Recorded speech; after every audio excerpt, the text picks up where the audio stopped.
So, and here we are. Oh, that was nice. Hello. Good morning. Good morning. Hello. From Palembang, Indonesia. Last 24. It's going to get exciting, folks. Yes, it's top 24. We have an excited field.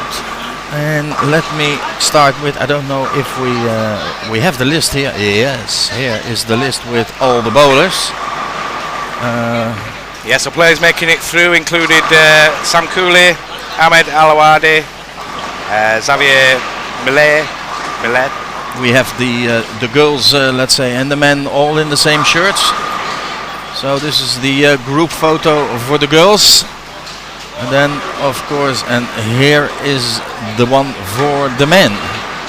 Yes, I said Sam Cooley, Ahmed Alawadi, Xavier Millet, David Maycock, Renan Zoghab, Dinev,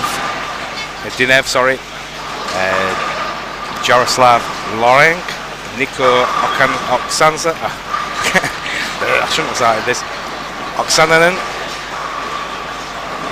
Theobald Lanos from France, Oliver Morig, J. Leon Guerrero, Tony Wong, Drovsada, Ryan Lalasang, Christopher Sloan, Selvin, good morning.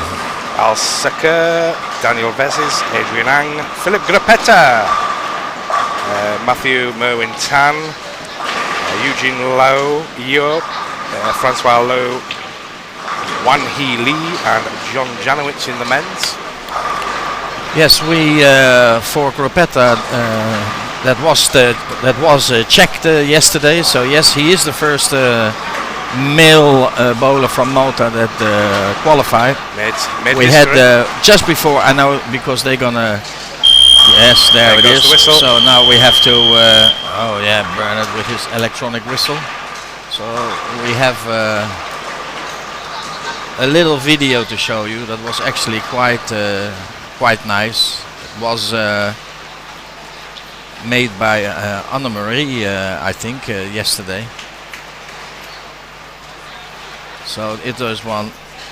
She didn't had Alia. She didn't had a good last game, so she thought she was out, and she was crying, and then. So here with the official news came that she was in. Like she's going to make the top 24. So now it's tears from happiness. So tears of joy. Yeah. So she is also one of the youngsters. Yeah, 15 years old. 15 years old. The other 15-year-old is the kid from Singapore. He shot the last game. He shot the 289 as a last game to close it off with. From okay, so this is the last game here. 289. I'm in. Thank you very much. See you tomorrow. So, and the kid, of course, 15 years old, and also represented Singapore in the World Juniors in Paris. So, I'm from. How do you know all this information? From my buddy Sid Allen. Sid Allen. Yes. Hi, Sid. He said, listen, he said, you know, we've been talking about the youngsters, and actually we never knew that he was that young from Singapore, but yeah, also 15 years old. Yeah, so had a few 15-year-olds. There's the little lad from Pakistan with 15. So you can see, you know, that it's the youngsters are doing well, doing good, as good, or sometimes even better than the adults. So that was the whistle. So countries through for the women included Australia, Belgium, Brazil, Canada, Costa Rica, Dominican Republic, El Salvador, England, Finland, France, Germany, Hong Kong, Indonesia, Malaysia, Netherlands, Peru, Philippines, Russia, Scotland, Singapore, Slovenia, South Korea, USA, and Venezuela. All right. Okay. So now this was the big question about the cameras. The data isn't high enough to have separate streams, but if let me show you. So now we are do split screen. Right, yeah. Now we are here right in the middle. So then we have the camera on the left. So this is where the men. I have 6 lanes there, and another 6 lanes on the right side where the girls are. So what we're gonna do is we're gonna mix it up a little bit. If the listeners, let's say, are on the live scoring and they say, "Hey, listen, on your main pairs there is so and so. Can you switch over?" Let me know, and I will switch. We can do that for you, yeah. No problem. Welcome to everybody that's joined us so far. Selwyn Morgan says, morning. Dana's back again. 1 a.m. time to watch bowling. But Morning, Rick and Dom, operating with 2 cameras now, says HD Taboo. Go Kelly Kulik from Wisconsin, USA. Jahad Schultz says, let's see if Frank can increase his lead. And Bira in Brazil says, let's go bowling. Bowling Passion from Bangladesh back with us again. Good afternoon, everybody.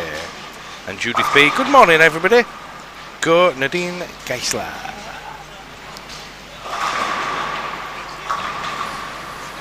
We will be bringing guests in again. In fact, we'll be bringing one straight in away, Mr.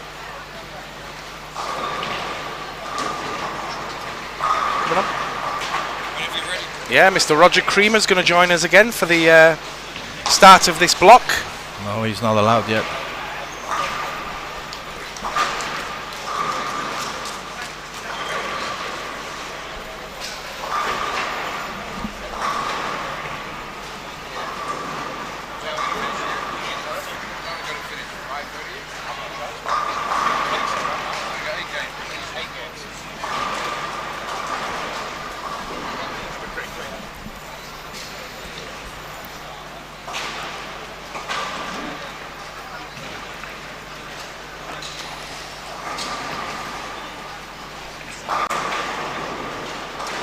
Good afternoon.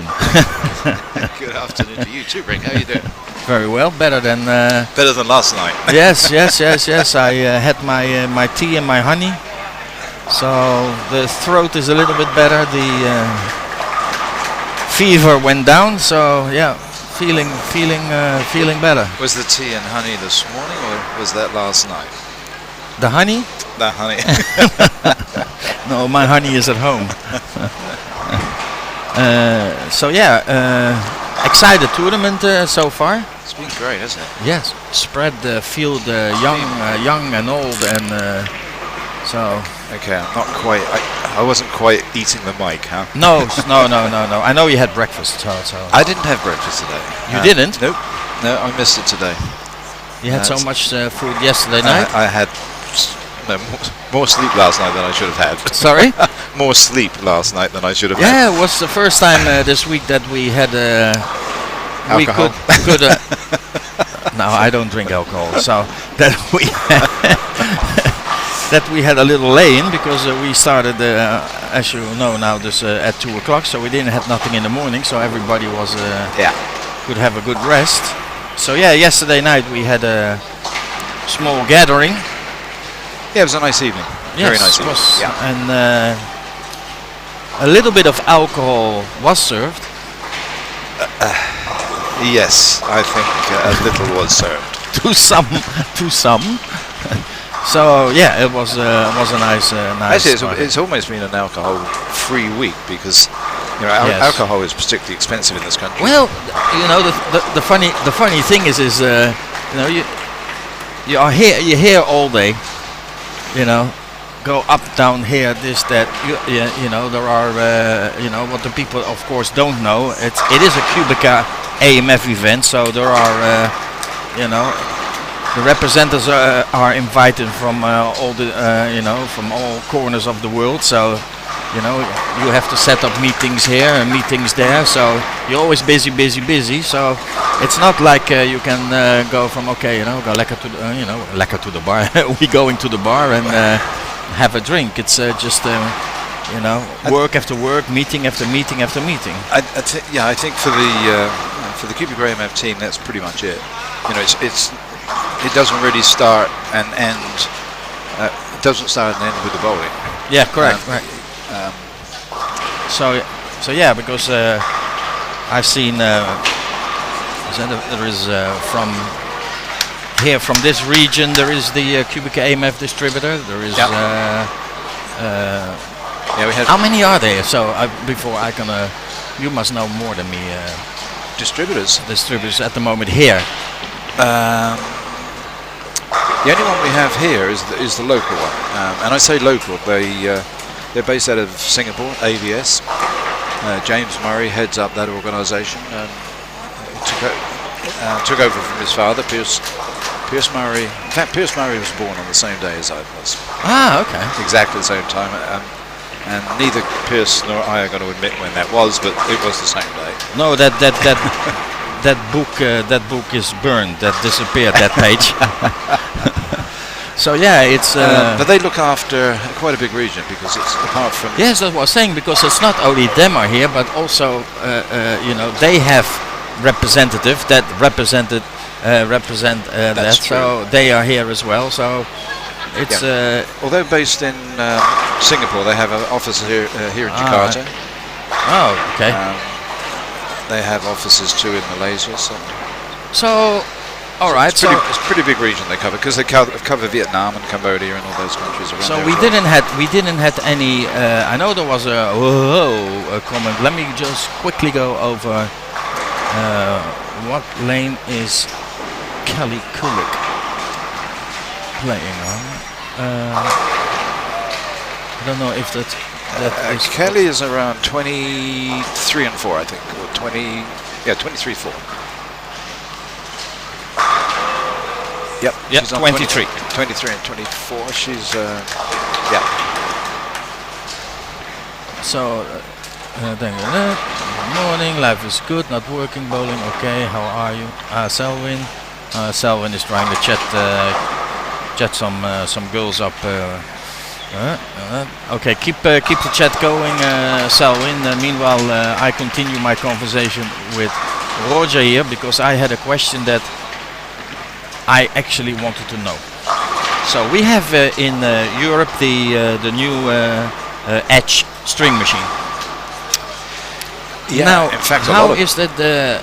It's what I understood and read from the articles in the everywhere. It's doing quite good. But how is it here in Asia? Slower. If you look at the UK, UK is a good example of where string machines have gone down very well. Yes. I think by the end of 2020, over 20% of all the machines installed would be string. If you went back to 2010, there wasn't 1%. Mm-hmm. So the growth of string machines, there, and the majority of it is existing centres taking out free-fall machines and putting in string. One of the problems with bowling centre operations is the long operating hours. Yes. If you've got a free-fall machine, you need a good technician. And a good technician, typically in the times that we live in, they don't want to work weekends and they don't want to work at night. Correct. Correct. I'm an engineer, and I go to work at 8 o'clock in the morning and finish at 5. So there's been a big issue over trying to maintain free-fall machines. Yes. And there is absolutely no doubt that the operating costs for a bowling centre that takes out a free-fall machine and goes to strings is considerably lower. Yes. The UK, typically a bowling centre can save maybe £50,000 a year. Wow. That's money. So it's big money, so it makes a difference. And to be honest, there are some bowling centres that actually remain in business because they're able to reduce their operating costs by so much. But then, the big issue then, because the Edge string is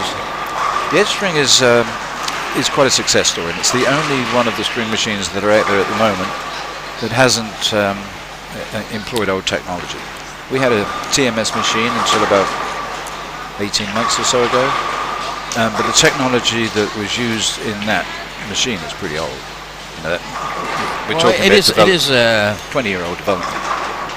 String machine technology is it's been on the market already for a long time. But everyone was using the old technology, and what we decided to do with the Edge was just to start again. and say, can we build this Ah, machine so better? it is a completely different completely different machine. than the string down micro switch in and Training time. If you did a pin spotter course, so we're talking about someone who already has some sort of technical ability. yes. If you put on a pin spotter course to do maintenance on a pin spotter, it's typically a 2-week course, Okay. all day for 10 days. A string machine, the edge string machine, is 60 minutes. 60 minutes. A lot 60 minutes. A lot of beer time. That's then. it. A lot of beer time. That's then. exactly. That's the training period for an edge string, and Yes. there's nothing heavy. No, I've seen. A girl could easily manage whatever needed to be done. While we're talking, here in front of us, Francois, can he make number 6? Oh, no. Well, start again. It's about the only thing he's left this week, isn't it? Well, we have. Let's see if we can go switch to the left side, because we got some cameras now all over the house. So this is the left side. We have Sam. I think it's Sam Cooley of Australia. It's on the left-hand side of the screen. Here he comes. Yep, that's number 7, is it? 7. Yeah. So let's stick a little bit here. And and for the viewers, Francois just missed the 10 pin there. So I just quickly, because I cannot see the chat all the time, so I have to switch back and forward. So Jort van Wierden last time, I think he's probably he's up already. So it's 8 o'clock. Good morning. Morgen.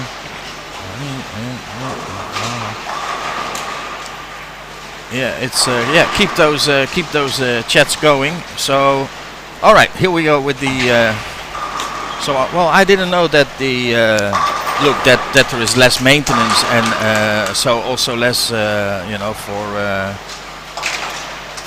instruction course, let's say. I understood, but I did not know that it was only 60 minutes. Yeah, it's a very easy machine, very easy machine to maintain, look after. The issue has been, certainly in the UK and a couple of other countries. Australia, I don't think have had a freefall machine installed there new, probably for at least 5 years. But the biggest market at the moment is still England. The UK looks so big because one of the chain operators there that operates, I think, in excess of 40 bowling centres now, over a 2.5-year period, have changed every single freefall machine to them. Oh, okay, all right. And then one of the other chain operators who continues to open new bowling centres, everything that they've opened in the last 2 years has been string. And it's just for them, it's because it's maintenance-wise, what you say. It's a labour issue because we can't get technicians, yes. and it's an operating cost. Yeah. Yes.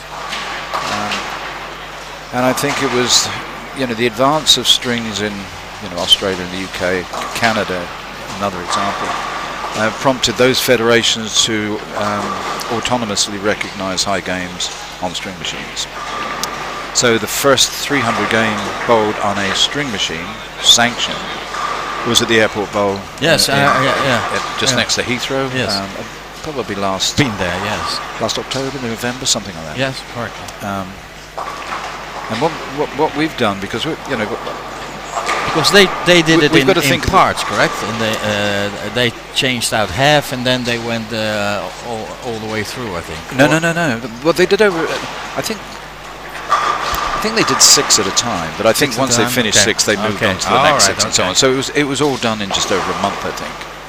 But what we did do with the Airport Bowl, I worked with the management there and the league secretaries, because we wanted to see what the impact on scoring would be with string machines. Yes. So we tracked the last season when they were using freefall machines, and then the same individuals in the same leagues the following season when they were using strings, we can make the comparisons. Yeah, of course. And typically it looks as if the scoring is 2 or 3 pins higher than it was the free fall. You know, it's not much. There is a difference, but it's not much. Yes.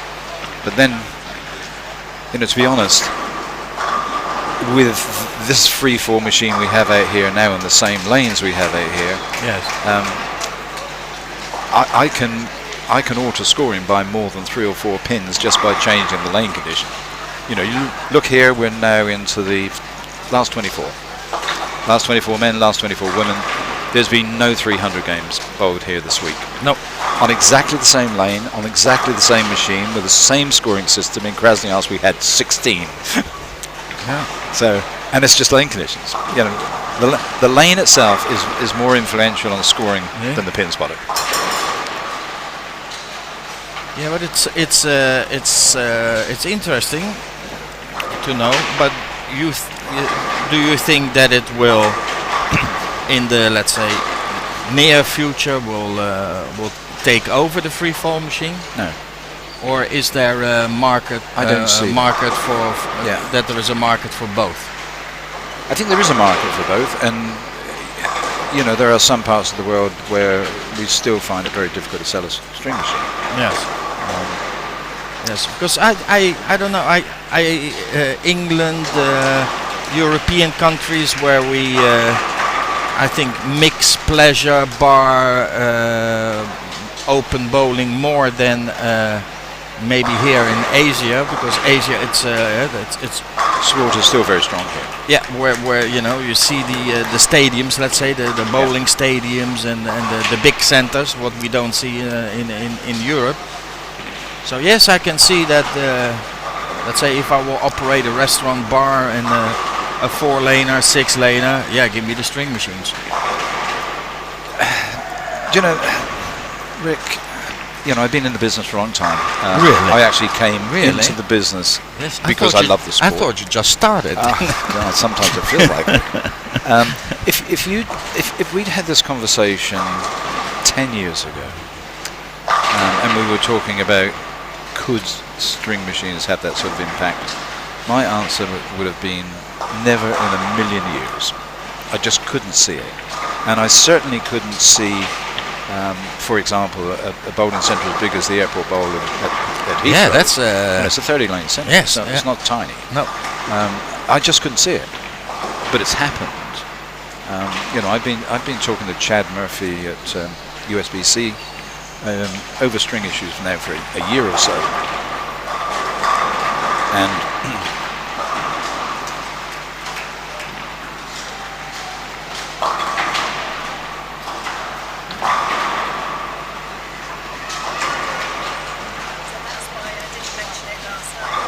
oh, okay. 21st? 21st? Yeah. Oh, right. Okay. 1986. Oh, okay. So if he does better, he gets a mention. Oh, but that So was he's already done better. because there were no 20. Was there no top 24 then, or something? Yeah. So he made top 24. Yes, he finished 21st. Okay. We cannot yet say that Philip. Okay. All right. Okay. Okay. Yes. Thank you. No, I need the name. So yeah, we have to quickly rectify something.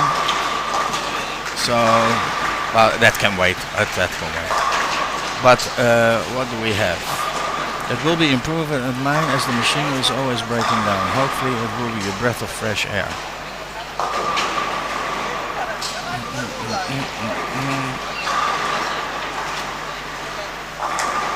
Well, here's one from England. Selwyn. My local center is having pins on strings and will be finished by Christmas.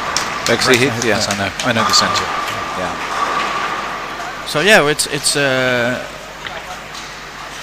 I think you know, my conversations with Chad Murphy, and you know, I'm not putting words into his mouth, but certainly a year ago when I think Chad and I first started talking about string machines and the effect that it was having. Specifically in Europe, I think Chad's view at that point was that our responsibility is to the US bowlers. String machines in the US aren't an issue at this time, and maybe in 10 years' time they will be, and then we'll think about it. But I think even in the US, the impact of string is starting to be felt. Yeah, and they're certain, USBC are certainly looking very closely at scoring at the moment. The information that I provided from the airport board was supplied to World Bowling's Technical Committee, and I'm sure that USBC has it as well. There are a couple of bowling centres in the US, in Florida at the moment, where we are tracking scores on a house that has both string and free fall in the same place. Okay. So we are, we're working on it, and we're also looking. The centre that I'm talking about down in Florida, we have a load of videos that are set up just so that we can see over long periods of time exactly how the pins fall, and is there something that we can do engineering-wise to be able to make it closer and closer to a free fall. Okay, the free fall. We're gonna do a free fall. Okay, so we had a whole discussion yesterday about Philip Corpetta. So we thought that he was the first Maltese bowler that made it to the top 24, but Julie just gave me a little note. Ronnie Vella came 21st in 1986. So let's see if Corpetta can make better than 21st, then he will be the highest Maltese bowler so far. But he was not the first bowler. So now that we all have that sorted out, Toulon have airport bowl. Okay. So now the other thing is that I want to know a little bit about that the bumper system, that hyperbowl. Is that now a completely different system than the Qubica? Totally different. Yeah. Because I've seen some pictures. I think it looks like they're more like in an angle, in an angle than straight up. We've been using bumpers now for probably ages, 25 years, something like that. Yes, probably at least. Yes. The first one were the and the bumpers there were just really to stop the ball falling into the gutters, nothing more. Yeah. Hyper bowling is different in as much that the bumper is the primary target, not the pins. So we had to re-engineer the bumper to be able to take that sort of that load, because that's what the target is. The target is a bumper. Yeah. And the bumper has got light streams in it. Sometimes they're static, sometimes they move. Yeah. Sometimes they're quite big targets, sometimes they're quite small. Hyper bowling, unfortunately, has been so popular we can't actually keep up with the demand. That's one way. That's always good, of course. The 2019, we just sold out of 2019s at the beginning of the year. Just couldn't do any more. And 2020, we're really trying to catch up. So, but it's then can the let's say the house mechanic install them, or no, it's a lot. It's a little bit more complicated because it looks like it's a completely different system. So it is. It's a totally different system. And as I said, we didn't. It's not like take out the old gutters and put the gutters and the bumpers in. No, unfortunately, it's not that easy. Oh, okay. We have, I think we have 52 or 54 people working in R&D, either in Richmond, in Virginia, or in Bologna. But we still had to go outside. I think we used another 4 companies and a university to be able to design that bumper so it would one stand up to constant pounding of a bowling ball. Well, that was one of my from. Let's say the older version, let's say the original bumpers, let's say, it's if you did not have the function that it will come up for the kids and go down for the adults will use it as well with a 15-16 pound bowling ball, and they pound it to pieces. But now you invented something, made it even better, where you it's very where strong. you are how you call it, where you must hit it. Yeah, no, it is. So it has to extremely be like bulletproof. yeah, because hyper bowling, it's like a 60-foot long pinball machine. Yes, yeah. Yes. The scores are big as well. And different colours give you different multipliers. So you have the typical scores on hyper bowling are the same sort of numbers that you would see on a pinball machine. Yes, and we're gonna go a little. Let's see, because we are in the. People are moving lanes now, and I just want to see where are the most people bowling. But at the moment, looks like it doesn't make no difference where we are. So let's stick here in the middle.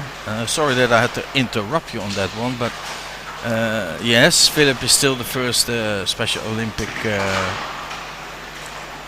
from the Special Olympic that is bowling here. Something else.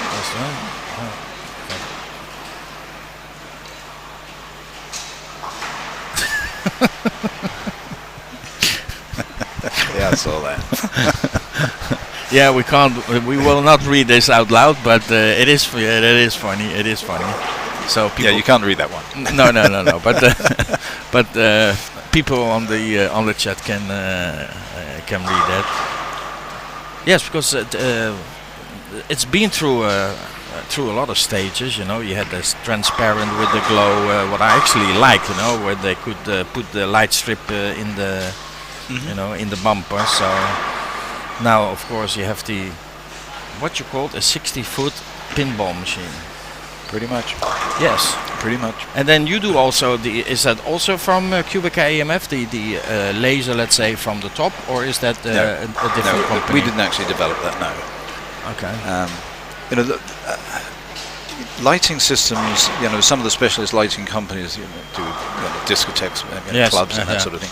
And they got very involved in it. We've done quite a bit in the Middle East through our distributor. In the Middle East, we've done a couple with really quite fancy light shows on them. But it's that's why we said we talked about it before. There are so many things you can do now there are so many pieces of the market, and the technologies allowed us to do many things that we wouldn't have been able to do 20 years ago. That's for sure. And I think the responsibility of companies like the one I work for, QubicaAMF, is to be able to produce products that help a bowling center operator get people in the front door and keep them there. Yes. Now, I think hyper bowling is one of those products that does that. No doubt about that. The Best X scoring system, it's really still the only bowler's entertainment system on the market, but it certainly attracts people and it keeps people coming back regularly. I think one of the problems is that sometimes the manufacturers are looked upon as not caring about the sport. But I think the sport really isn't the manufacturer's issue. That's the issue of whether sport bowling, is it the manufacturer's job to create sport bowling? I think the answer to that is no. No. I think probably it's a combination of bowling center operators. Yes. Do they want to be seen to offer some evenings of the week when there is a competitive program? And then also whatever the national federation is doing. Yes. The national federation ultimately the ones that are responsible for the sport. And reality of it is these days the ones that are the strongest are the ones where you see good sport programs. A combination of. Yes. You look in this part of the world and the sports programs they have are just amazing. Absolutely amazing. But the federation's very strong. That's why I was asking you that question about also about the string machine, is that there is a place, yes there is a place, and probably in a few years times maybe when they see also the I see it as a there is room for both. It's you can do it for the sport as well, but entertainment wise low maintenance, low that if I run like say if I was running something like that, I would think about it. Yes, if I run something like this, no. But of course, that is depends on which side of the world you are. At the moment, it does. Yes. Yeah. It certainly does. In some places, it's gone. I say gone down very well. It's gone down well in terms of the number that have been installed. My concerns with string machines and the sport. And let's take the UK as an example.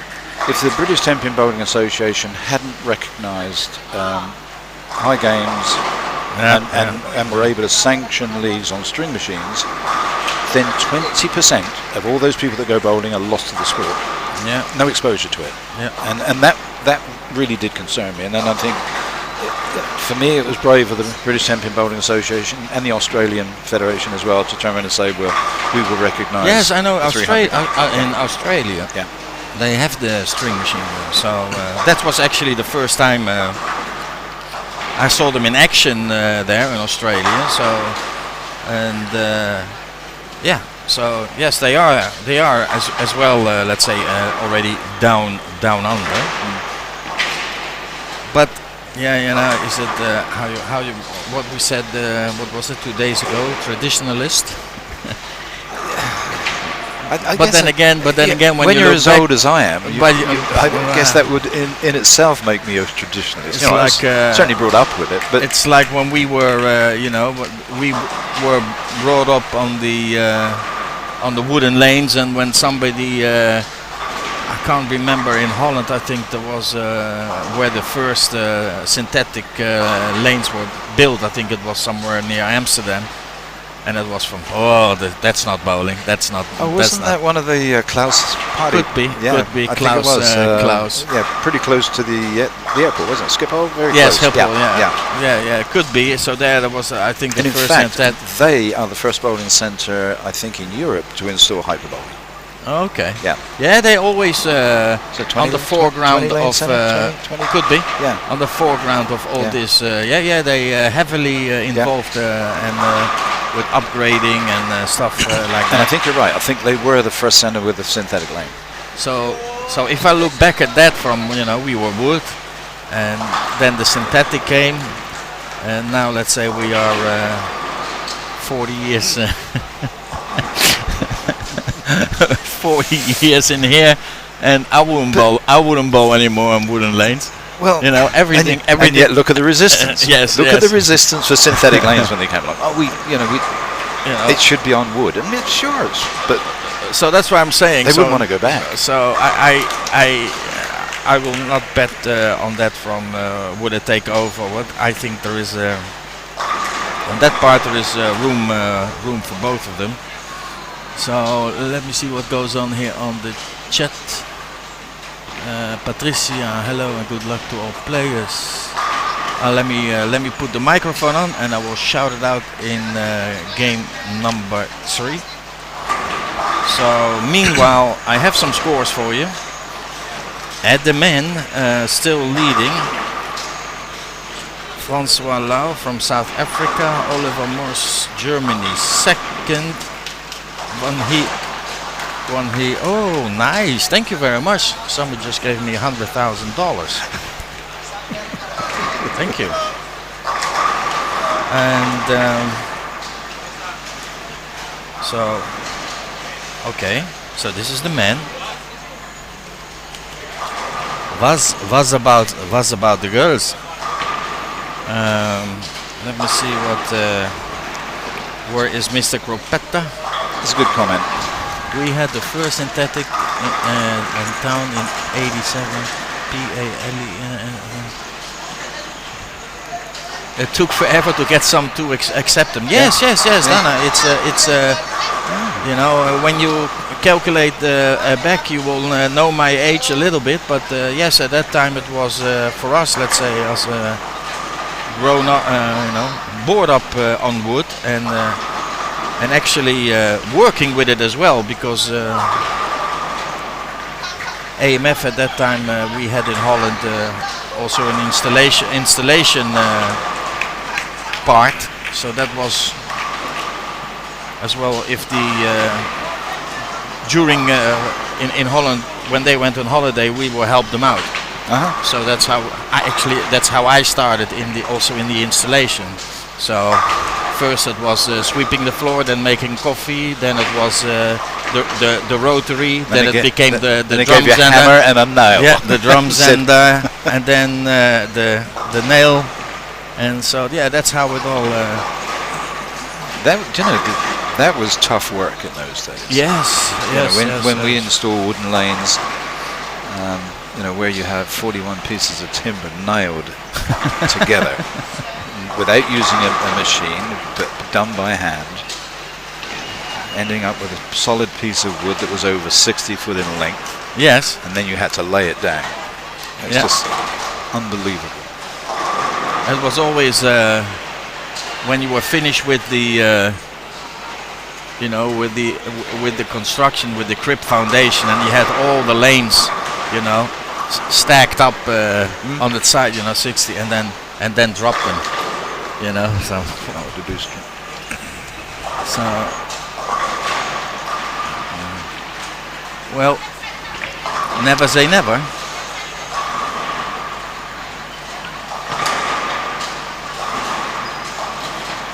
Well, it is nice to see here on the chat. Okay, there are pros and people who are in favor or not in favor or don't mind, whatever. There is always a choice. The Bulgarian has 6 strikes. Okay, yeah, the Bulgarian actually, here in. You can go there and that's Belgium, isn't it? Go. Yeah, that is Belgium. But he is going on.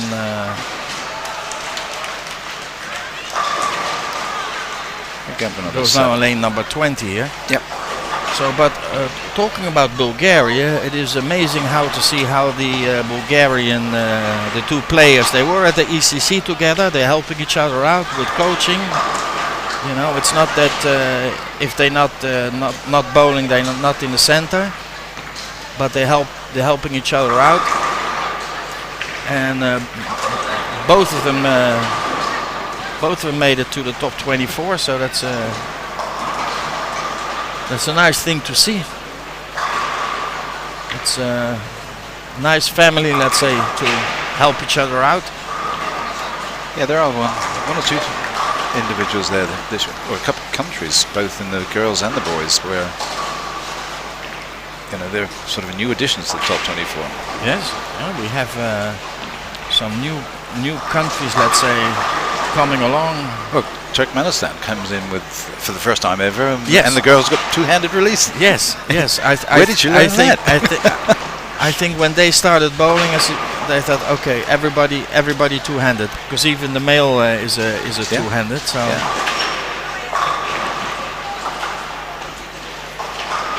So the Malaysian is also doing pretty good. 8 spare, 5 strikes. And it's good to see the host nation still here in both men's and women's. Yes, and in good places too. Yes, I had the women to win as an outsider, but as if I'm that old, yes, I am. I already got my senior pass for the bus, so.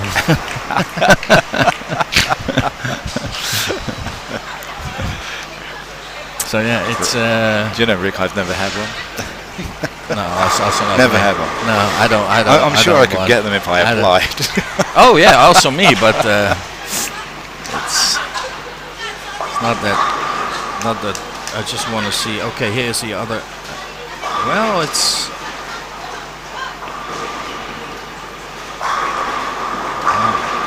169. Was it 169 or 189?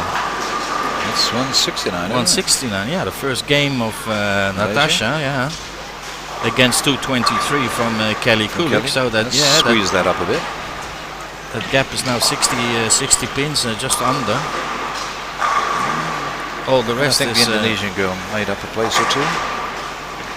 Yeah, the rest is very, very close together, all the way up to to Becky Whitening from Australia. Yeah. There it's like 100 pins difference. So 48.45, 48.96. 1, 2, 3, 4, 5, 6 bowlers are in that bracket. So with the men,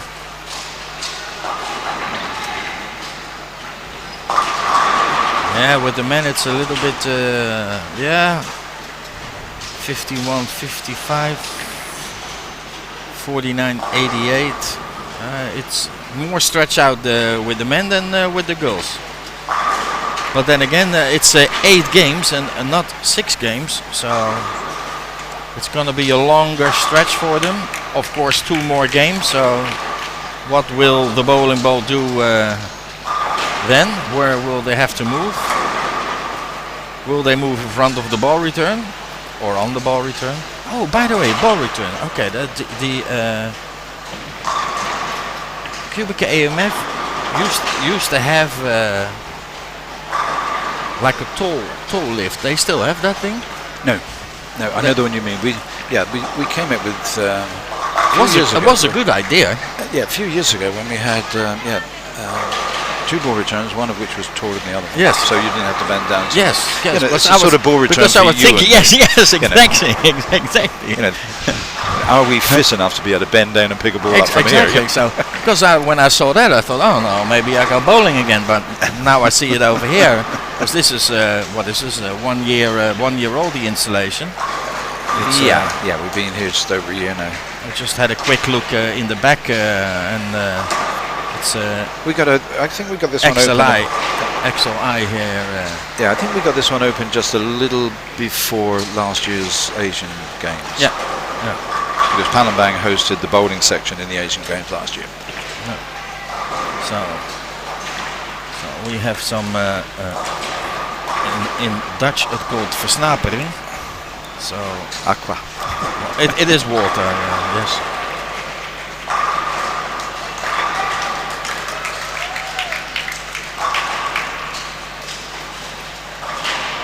So we have coming at the end actually on game number 2. The pace is pretty good. Let's see what the women are. Oh, Judy is gonna Judith. She was saying that the girls will be much faster than the men, but now that we are looking here, so no, they're not. The boys are in front here. Yeah, the boys are in front. Maybe they have more strikes, but Hewitt, he's talking about the stroopwafels. Okay. Yeah, that's for me. That's not another problem. We can have those in Malta, but then all the other good stuff from the Dutch kitchen we have as well, except Amerikaans filet and the broodje haring. The Dutch herring. You ever had those? I have indeed. Yes, I have indeed. And as a foreigner. Go on. You liked it? Beautiful. Yes. When was that? Last year in Nieuwegein. That's a little place just outside Utrecht. And I was there with the kids in the European Youth Tournament. So, and I was when we went, I kept on saying, I need one. I have to, as soon as I have to go and look for. So we went to the supermarket. They wanted to get some because we rented a little farmhouse. We didn't go in a hotel, so I said, okay. They rented a farmhouse. I said, okay, I will do the cooking and stuff like that. I said, so let's go to the supermarket. And yes, there was a fish shop. So and I said broodje haring, with onions. And they, that you want to puke. The ones that were with me, they said, how in God's name can you eat that? I said, I'm not gonna eat, and I'm not gonna eat that one. I said, I'm gonna eat more than that one. They couldn't understand, because for some it's from wow, but no, that is the only thing We have them in Malta. It's called roll mops. It's in. Yeah, that's right. Yeah. So yes, but really that you see, that the people know that from the stands, up through the through the onions and hoppa. We don't see that. That's only in Holland.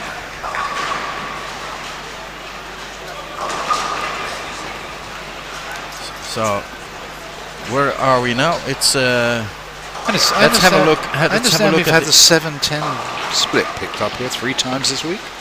Oh, I could be like I think it's 3 times. Oh, let's see what where the girls because Patrice said go Germany, but I don't know if she is in view here. But let's stick a little bit with the girls. Let's watch a little bit of the girls while Kelly Kulik is on the other camera, but yeah, when you have 3 cameras, which one to take?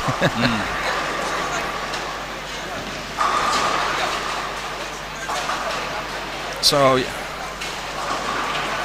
what is you were saying? What you were saying just before I moved the camera? We were talking about fish. Fish. Yeah. No, it wasn't. We were talking about the 7-10 split being picked up 3 times. Oh, yes. We had JJ here in front of us, so I was able to stream that as well in slow motion. And apparently, you had that.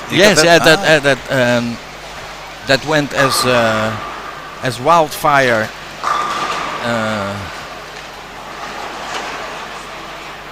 By the USB-C. I don't know if it's on my.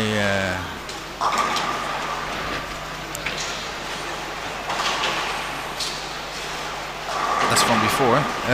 So it is actually. I will try to find it, but it is somewhere. So it was. Yeah, that was captured, and I heard as well that the 2 other bowlers as well. Yeah. That's it. But then again, I think QubicaAMF is the only one that still uses maple for the kickbacks. Do you know? I don't know. Oh yes, I know. Is that true? Yes, I know. Because the others use. The others have changed. No, they yes, when they went with the other machine, let's say that it's a particle board. Oh, it is, isn't it? Yes, you're absolutely right. Oh, cheap stuff. So that's yes, that's cheap stuff. Yes, but then you will see, you can actually see it and hear it. The difference. Yeah, the sound is different. You can put me in the bowling center and take everything away and don't let me know the machine or whatever. Let them throw. You can see on the way that the pin action, what it is. And the other thing as well, I studied it for 7 years. 7 years with John Davis. So you're saying when we built the Kegel Training Center, so that was also AMF. So we built, or I built it for John Davis, the training center, and it's the only center in the world where you have multiple messengers going right, so, because I really made that solid. But we actually made a lot of tests scoring wise, topography wise. What does it when the lane is more to the left, more to the right, uphill, downhill, with the pin deck, Yep. from the old days, from it has to be, can be up. When you make it a little bit up, it scores better. Scores high. It doesn't. Krasny It doesn't. You say no? No. You say it doesn't. Flat is the best. Really? Yes. With the late John Forrest, I did that. Months and months and months of testing. Really? Yes, flat is the best. Now it can be for some bowlers, can be opposite. You know, can be that for some bowlers it's but the myth, let's say, was that when the pin deck is tilted a little bit up in the back, because the ball then gets a little bit more pressure and doesn't deflect. But apparently it's flat is the best for scoring. Yes. Really? Okay, so all that hard work they went to in Krasnoyarsk had the yes, sort of... but you know, it's John Davis at that time was okay. You know, we made the report and let's do it again. So you were surprised with the first results then? Yes. We as well. If I can tell a little secret, my thing was with lanes as well, to find out what was now the best lane, because at that time also Kegel wanted to go into the lane business, let's say. Right. Yeah. So that was me. So I tested a lot of surfaces. So why didn't and I looked very closely to the AMF one. Very closely. You weren't going to copy it, were you? No. That will be a sin. But it was just interesting to see how bad some of them were. It was actually amazing. Really? You know, you ever heard of the Tabor test? I have, yes. For the listeners, a Tabor test is you take a piece of sandpaper and and you put that on the synthetic, and as soon as there is no more synthetic, that's what the revolution. The Chinese were not that good. Let me say that then. Really? Yes. Yeah. A company started with an A was damn good. But your we had the what was it? SPL, I think SPL, it was. Yeah. Still doing good. These are SPL 2, I think.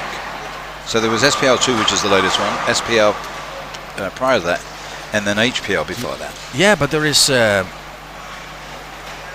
My thing was, I seen this here. When we were in Shanghai, to me, the lanes looked a little bit darker. Or can you also ask QubicaAMF to make a custom lane? Actually, it's probably because they didn't have so many lights on. Possible, maybe possible. No, the lane surface and lane color, they're the same. Okay. Haven't changed it. Could be the alcohol then. Because it is for a lot of bowlers. Actually, this one is pretty bright. Yes, there's a lot of in the center. Wow, but there is a lot of light. There is a lot of light out there. Yes. As well for the cameras, we don't have any problem. Just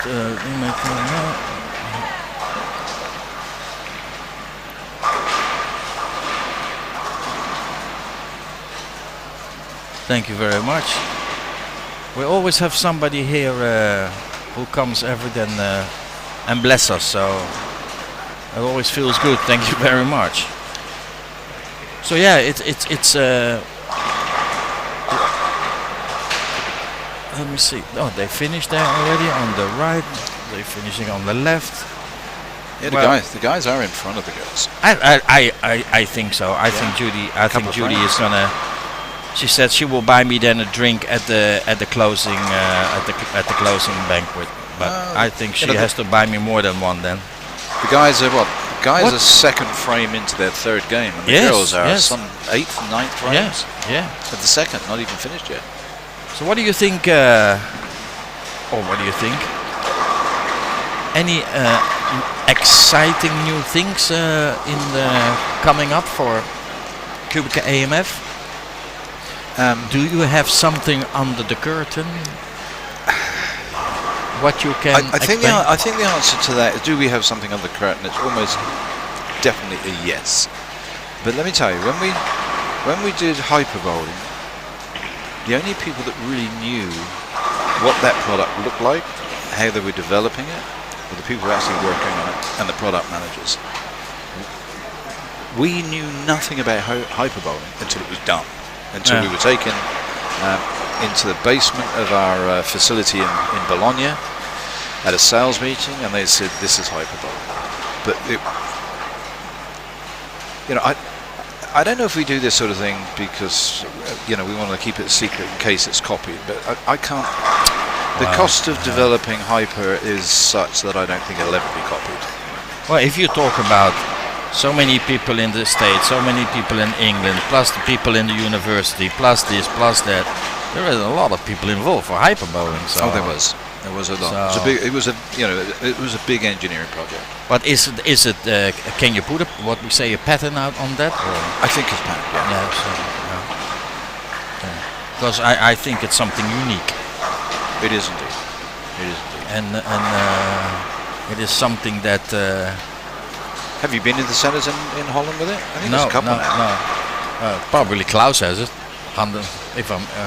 Yeah, they have it at Hoopdorf. Is it Hoopdorf? Yeah, Hoofddorp.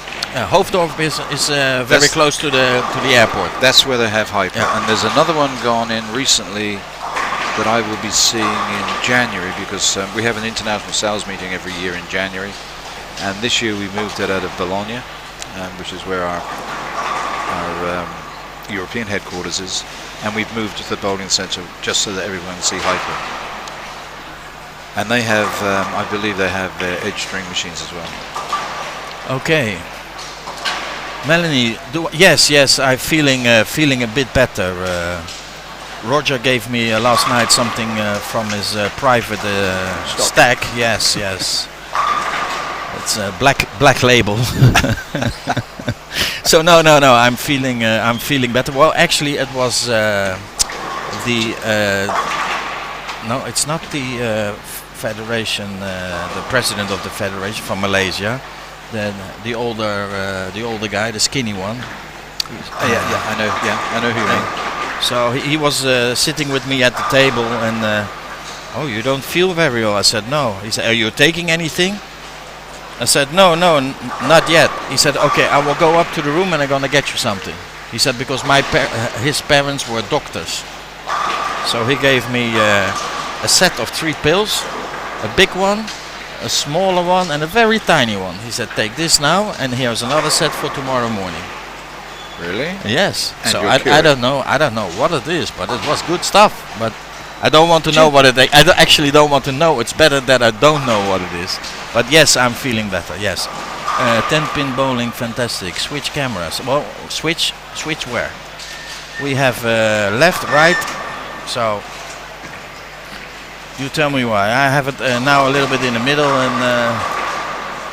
To move left for the men and right for the women. Yes, we can go to the men, we can go to the women, or we can go in the middle. So 10-pin bowling fanatic. So Mr. 10-pin bowling fanatic.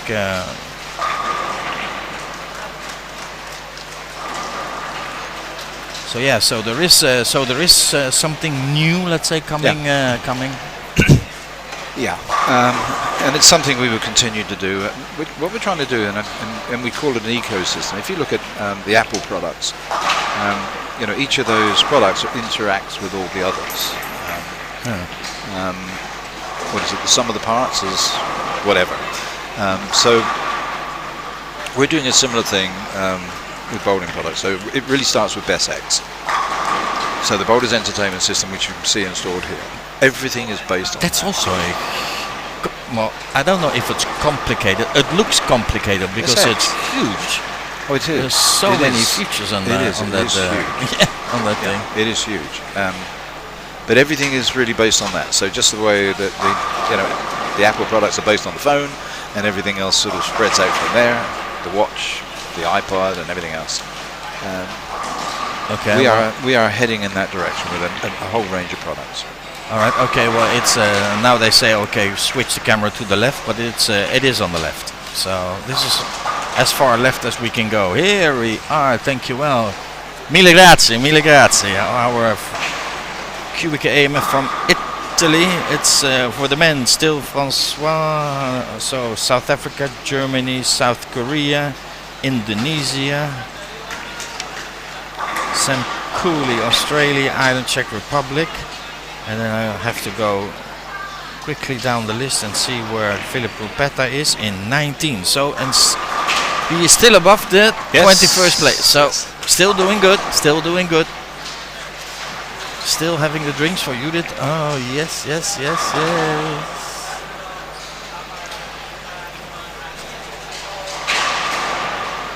So what is your next trip then? When you finished here, are you staying here and? No, I'm going straight home. Sorry, I'm going straight home from here. Staying home. Yeah, I was in Kuwait for the Asian Championships. Okay. Oh, you've been already. To Kuwait For a little bit. You've been here already for a little bit. Times, oh, okay, so it's time to go back to the rain. It's either going to be raining or it's cold. I think the early parts of the week, I think some parts of the UK were having -10 overnight and something stupid. Okay. I just hope when I get back on Monday it's not quite that cold. Oh no, if possible, no, it's not possible. Sorry. We you have to understand that it's here 40 lanes and we don't have a wide angle. Maybe for next time, but then when we use wide angle lenses with the bowling, everything looks so distorted. The bowling balls in the lanes and I somewhere I can't remember where they used it. Wide angle lenses, but for bowling it's not very good. So yeah, for me of course it's the first time, let's say, that I do the live stream for QubicaAMF. I've been live streaming for quite a while now. It all started with Dom and Flavio Cuva from Switzerland. So around there, turn around too fast. Yeah, sometimes when you talk about points and about 300 games, and then when you speak too fast, and before you know, it's how they call it, the lid falls on your nose. I think they say that. So let's see here. And I heard that one. The lid falls on your nose. Yeah, you never heard of that expression? No, is that something like the piano lid falling down? Yeah, whatever lid it has to be. Yeah, but is Miss Paling from Hamburg coming on the lanes with the cameras? I'm not sure, but I'm just watching here Slovenia on 21-22. They are making it a strike fest. So yes, and here we go again. Shall we turn it? Because let's go to the middle. Okay, this takes long because we are watching now the delay. So we want to go to the middle camera.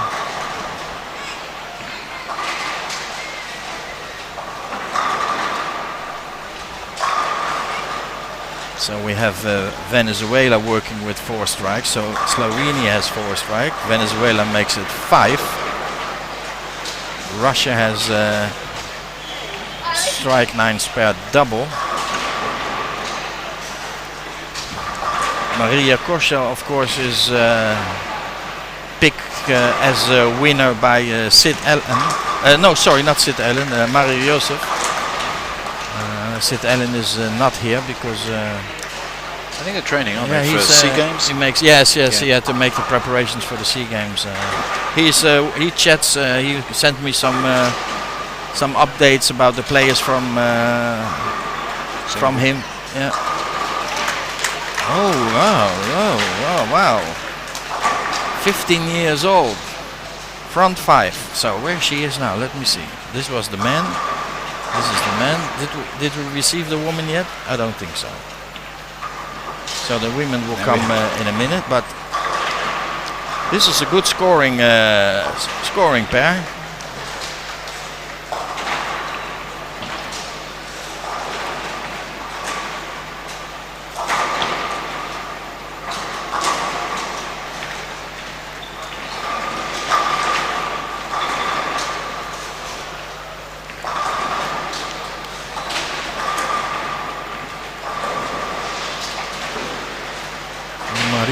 Here she goes.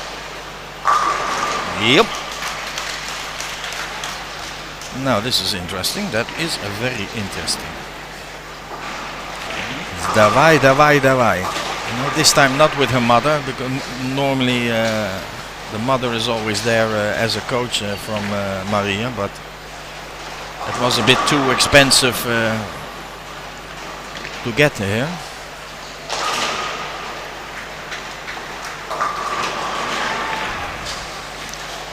Also the next lane, Bermuda, is on a good game. Well, you see, well then now Marcano leaves a pretty well, it's makeable, but tricky split.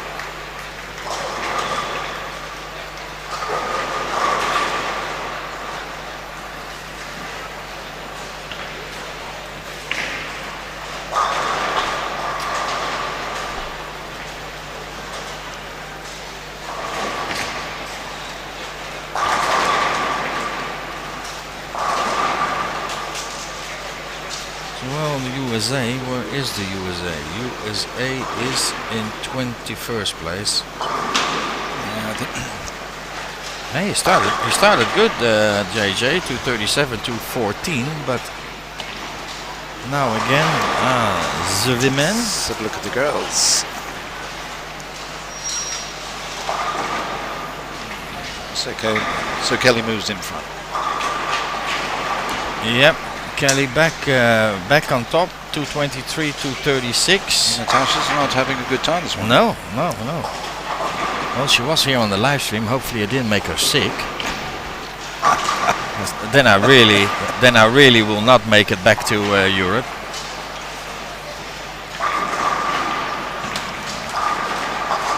I will be buried somewhere in outside Palembang. Bang, bang, bang, and that's the end. Yeah, Omi still strong.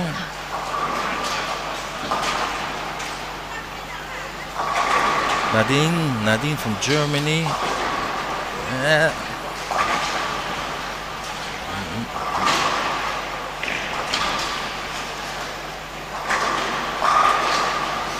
So the top 8 now is still, by the lady, still not averaging. It's 199. It's a little bit of a gap opening, isn't there, between 8 and 9? Yeah. Top 8, 208. Still a long way to go. Yeah, it's still somewhere to go.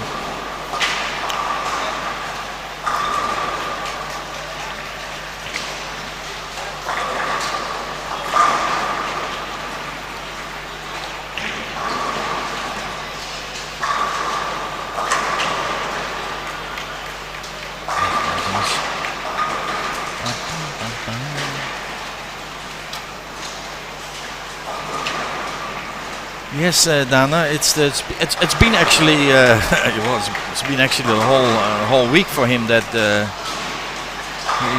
he's really struggling with that.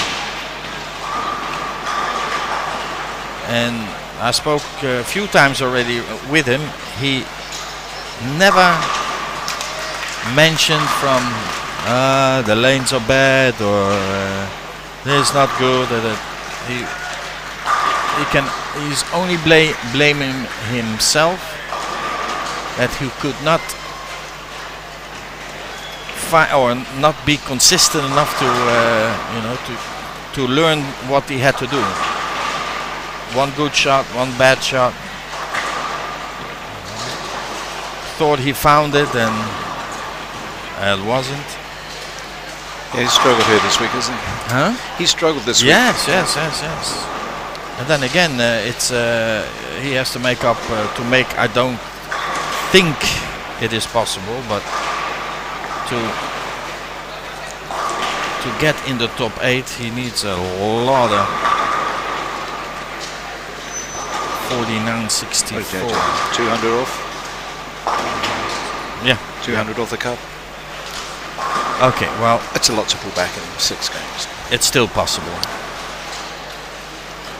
That's still possible. So.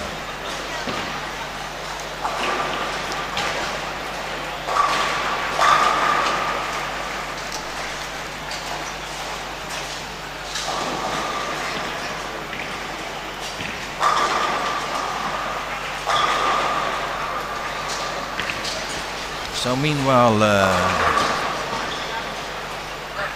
Venezuela went after the split, the spare, while Russia started continue striking. Slovenia now still going. 9 spare is back now here on lane 22.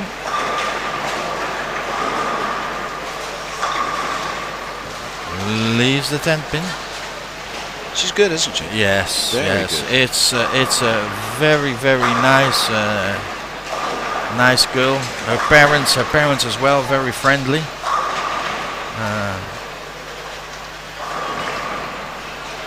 Well, if you can say, her boyfriend is actually from Malta. So they met during the European Really? yes, European Championship. QubicaAMF is is verantwoordelijk. Ladies and gentlemen, verantwoordelijk in English is responsible for a lot of For a lot of a things. lot of romance. We have here Slovenia. Oh my God! So No, I said is that. bowling- I said this no, is but no, but bowling's I said version that of no. Strictly Come But that's Dancing. including me. Oh, including you? Yes, yes, yes. the AMF center in Israel. Really? I think you were involved with that as well, because that contract. That's a long time ago. Yes, that contract was signed on the boat in Egypt. That's right. That was in 97? They had could be. 98. 97, At that time, 98. AMF had invited all the people, let's say, that maybe wanted to sign, or that on a boat on the boat. Nile, I think Yeah. it was. I Yes. remember that with all the Yes. the security around that boat that night was just crazy. There were frogmen. With, Oh really? Oh no, I was not. Really? I was not. I was not in No, Egypt. I was but, on the boat. I was on the boat. Okay, no, but I know that because I know the name was your name was mentioned when they came back, and because of I think there was the distributor there as well had made everything, and all the contacts were done. So, and at that time I was an independent. have you- I was an independent installer, and I was working on another job. Have you I- been? yeah. Have you been to Cairo? No, Never. never. In Cairo, if there are sort of 3 lanes of traffic, the Egyptian makes it 5. So I've they're heard all. that. So I've it's heard- I've heard- unbelievable. I It's heard just it's terrible pretty chaos. Chaos there. When yeah. they moved the bowlers around Cairo for the Bowling World Cup when we were there, late, I think it was 97 or 98, we had police escorts following the coaches, and we would drive at high speed through the city. And that was amazing, because you had these police motorcycle outriders that Yeah. were sort of in front of us, blocking off the traffic that's coming onto the main road that we were on, and we were flying through the city. And when you go to Cairo now and see what the traffic is like, you think, God, did we really do that? Did we really do Yes. that? And the security was to the extreme. I know it's been very, very tight here. Someone told me there's something like 700 police looking after us here. The hotel has got sort of 2. Yeah, everybody has has his own security But stuff. here it's been strict. But in Cairo it was ridiculous. Yes, I heard from the players that were in Cairo about everybody talks about the traffic. The traffic. there. Traffic Yes. is unbelievable. Yes. Yes. Selwyn, I want to see much more if I can. Selwyn is. Where's Selwyn? Yeah, he's from England, and I think he had an early morning. He had to start very early in the morning, so if he goes to bed, wish you good night. So we are. It's let's say- 8:15 in the morning, isn't it, in the UK at the moment? yeah, but I think probably he's just finished work. Oh, okay.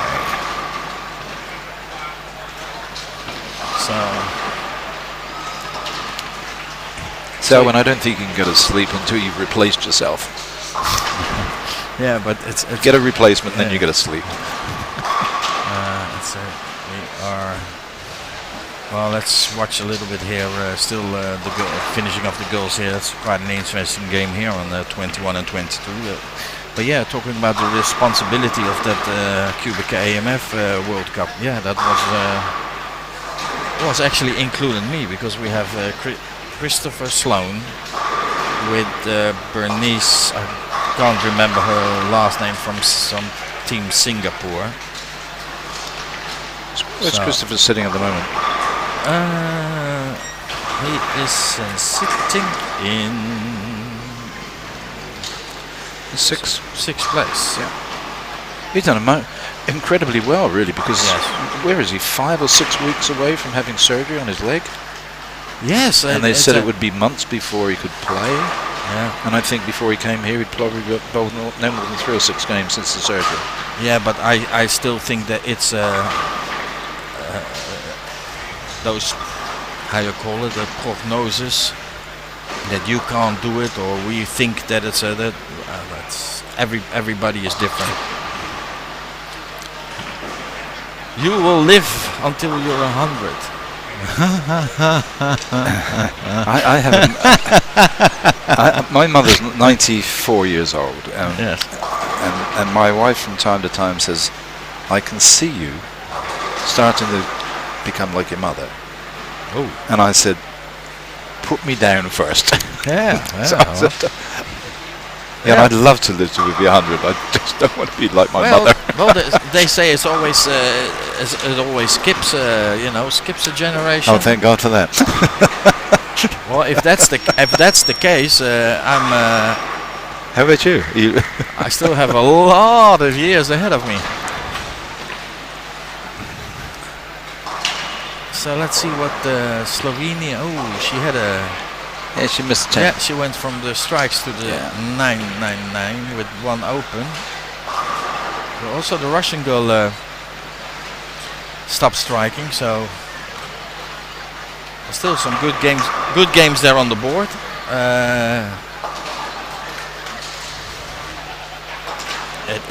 Is that possible that they're almost a game ahead, the girls?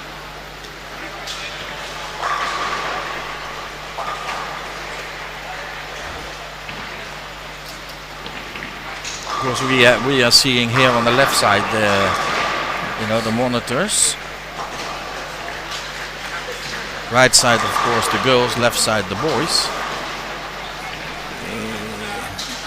Yeah, and if the girls 21 and 22 are in front of, mainly because the number of strikes on that pair of lanes. I think they catched up a little bit now. I think that's it's all equal now. So yeah, if you have any questions for Roger, anything that is related to QubicaAMF, of course. Let's see what else is going on here. Oh, it's when you just have to go. Wow, where are we? Working.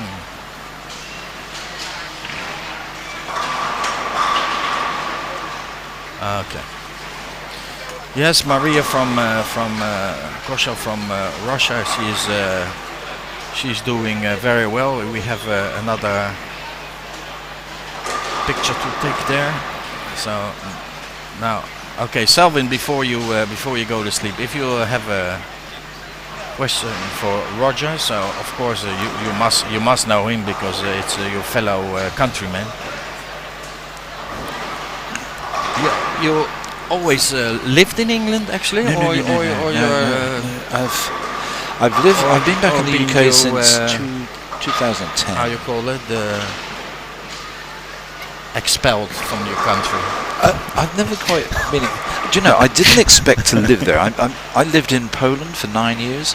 9 years in Poland? Yeah, from around '98 through to about 2005, something like that. And from there I went to Dubai. Oh. And to be honest, at that point I didn't think I'd ever live in the UK again. It was just that QubicaAMF had other ideas, and oh, this was all still all work related. All to do with the QubicaAMF? Yeah. In Poland? Yeah, I had Poland for 9 years. it took 9 years to build that center there in Poland. The first center, Or you built so many. no, the first center I think in Poland was Poznan, which opened in 1998. I know, and I do like. I know the Queen. Yeah, he knows the Queen as well. Yeah, I think also Roger. I think they meet on a regular basis. Okay, back to Poland. So you've been there 7 years. Yes. So the first center we opened was in Poznan in 1998, I think it was, and I was there. I think I stayed on until about 2005, and my boss in those days said, "Look, we're having a struggle in the Middle East. Can you go down and find out why we're not doing as well as perhaps we should?" So I spent about 3 weeks, I guess, going from country to country, knocking on doors and visiting the bowling centres, the investors that are putting money in the bowling. And then I came back and sort of gave my report, and he said, "Okay, then get yourself a flat in Dubai." So you've identified the problem. You're going to fix it. So I was still living in Warsaw, Poland, and the plan was to spend half of my time in the Middle East and half of my time in Central Europe. But the way things went, Must have been a big change then. the potential in the Middle East was Poland. such that we very quickly scrapped that idea, and I just moved to the Middle East. Poland, Middle East. That's a little bit of. Big difference. Yeah. I like Poland, and I've still got some very good friends there. They all have a donkey, they say. Or a pony. A pony, sorry, not a donkey. A pony. You got one of the girls on the PBA tour, Daria. I knew Daria. Actually, Daria was never a little girl. She was always quite a big, tall girl. Yes. And she was a great bowler as a teenager. And I know, she's been on the tour now, for maybe 5 years now, 6 years. Yes. I think she moved to the US with the support of her parents to university. But she's been on the tour now for full-time on the tour for some time now. Yeah.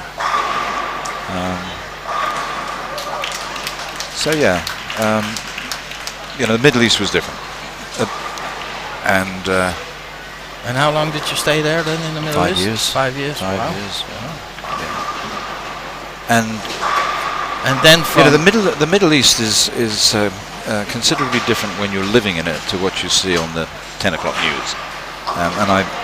And I enjoyed my stay in the Middle East. I found the people very hospitable, very Emiratis were just so helpful, and I really did. It's Dubai wouldn't be for life. I can't imagine having to spend the rest of my life there. But I enjoyed the 5 years or so that I was there. It's something that will stick up here forever, and I've got very, very fond memories of it. And I still get there frequently. I get down to the Middle East probably every 6 weeks or so. Well, I said when I was recently in Abu Dhabi, I don't mind. Abu Dhabi's okay. I don't Abu mind. Dhabi's nice. In fact, I prefer Abu Dhabi to Dubai. And this, I guess, there's still a little more tradition with Abu Dhabi. Abu Dhabi Dubai is a good all mix. so new. Exactly. It's a good mix. It's a good mix, and unfortunately, for me, the piece about Dubai that really is interesting is Dira, where all the little markets are. That's really interesting. It's a maze of little tiny streets with markets with gold and silk and all that sort of thing. Yeah, I can't afford it. I'm not as well paid as you, so I only walk I have to go to the fake for the fake section. And if you walk through the gold souk in Dubai, that's what you get. Every other person is stopping you, saying, copy bags, copy watches. Oh, here's Roger. What is the closest Cubica center in London? Without me googling, is airport bowl under your umbrella? Well, the airport bowl has QubicaAMF equipment in it for sure. Yes. I'm just trying to think. Hollywood Bowl up in Finchley is a QubicaAMF center. going to the south, Tolworth, Hollywood Centre in Tolworth. It's QubicaAMF. Yeah, there are a few in London.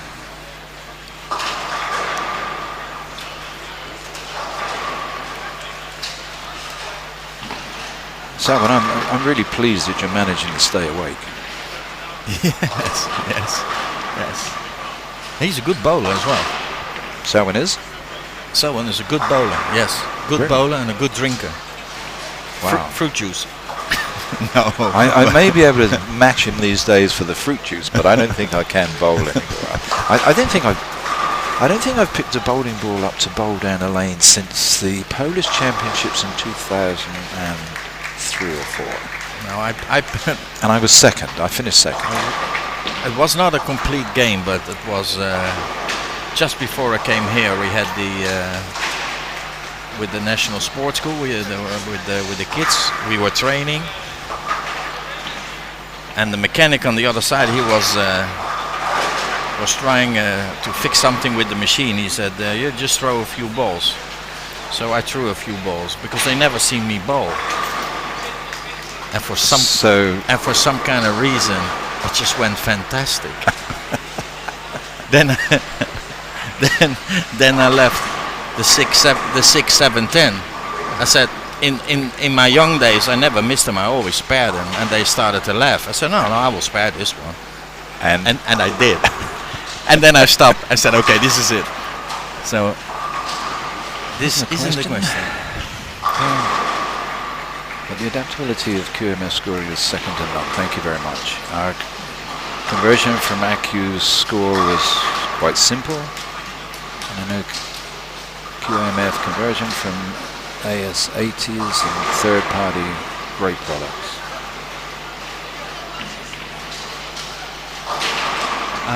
Okay, all right. So I don't know if that's. Thank you. I don't know if is that a QubicaAMF thing? That scoring conversion? ACU's score was actually an AMF scoring system. Yes, you had AccuScore 1, AccuScore 2. Yeah. Yes, I worked, installed them. Yeah, so AccuScore. I think the last one was AccuScore 2, and the front end was called the Boss. The Boss system. Yeah, Boss was the last scoring system that AMF did prior to its merger with Cubica. Yes. So that would have been 2005. So AccuScore would have been back into the 1990s. Well, I installed it in the Middle East, and I can't remember what it was, but they gave us the front desk Boss, but the modules were there, but they were not all activated because they were not finished yet. So they were what you said, they were just. So we had everything, and when I opened it and we installed it, and I said to the manager, look at this, oh, that's not working, and look at this, oh, that's not working. So he said, but what did you pay for then? He said, no, just AccuScore 2. I said, no, because this is not AccuScore 2. This is more than. So I think at that time they were already, and what you said, not long after, Cubica and AMF merged. Okay, so Selwyn had his first 300 in 2016. Selwyn, I think my first one was in a bowling centre in Southampton, Bitton, in about 1972 or 3, I think, using a rubber ball. An AMF, M-Flight 3. The M-Flight, yeah, I think it was an M-Flight with the first one, and the second one was with a Columbia 300 white dot. White dot? The white dot. Whoa. Yeah. Oh. And that was a long time ago. Yes. Okay, now we just mentioned that already. Why did airport go string? Why did airport go string? Yeah, because you have that, it all, like we said, operating costs. They had a big problem being able to, you have Heathrow Heathrow airports across the street. You know, jobs for engineers and technicians are aplenty, and airports pay a lot more than a bowling centre. And bowling, the reality of it is, in the bowling business in the UK, but their operation cost is very, very high because of where they are situated. I don't know how. Absolutely. I think that piece of land is my. If they could get planning permission to change the use, yes, that site is one of the most expensive sites in the country. Well, I don't think they can make a 40-foot story high skyscraper next to that, because there will be too many accidents. Well, especially, and my understanding is, if the third runway is built at Heathrow, it is to the north of the existing ones, so it would put the airport bowl right bang on Terminal 5 or 6. but I don't know if the people, let's say, that are online ever been there. Yeah, some of course, but it is very interesting to see if you stand in front of the bowling and you see those big bowlings, coming down. I don't think there is. If you stand next to if you stand with the back anywhere to the bowling else, center. I can't. Anywhere else where you can be, that close. I know there is. I think somewhere in the. But you know, Rick, let me tell you something. I used to manage a bowling centre in North London, Edgware, going back into the late 1960s.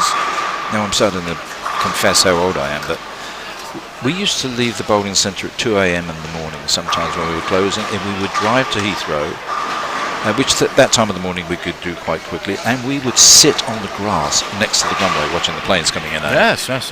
You know, and now it's like a fortress. Yeah, I can, and of course no planes fly in there at that time of the day anymore. You know, with the I think the curfew on Heathrow, you can't fly in there before 6 a.m. and I think the last one's out at night at 11:30. But in those days,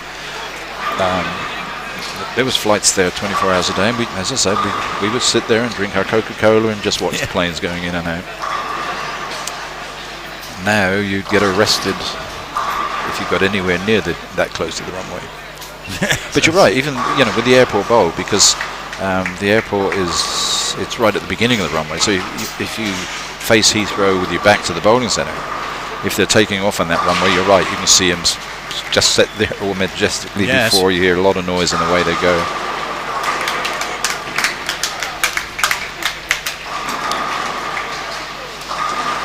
I think British Airways still has a league at the airport bowl.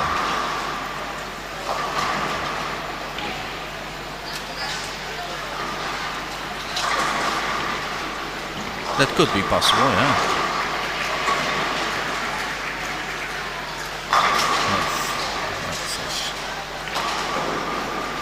Let's see where we are now.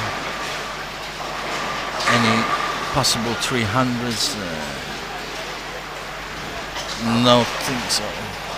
They're getting closer for the 300s. It's only today and tomorrow to go. Yes. And then I think. How many years we've got to go back to have a World Cup without a 300? I don't know. Good question. So. Somebody there listening. Okay, so there's our question to the listeners and the viewers. The last time there was no 300. Yeah, last time there was no 300 game in the Bowling World Cup. So we are now already going. Well, we have more viewers already now than yesterday. We're now approaching the 460.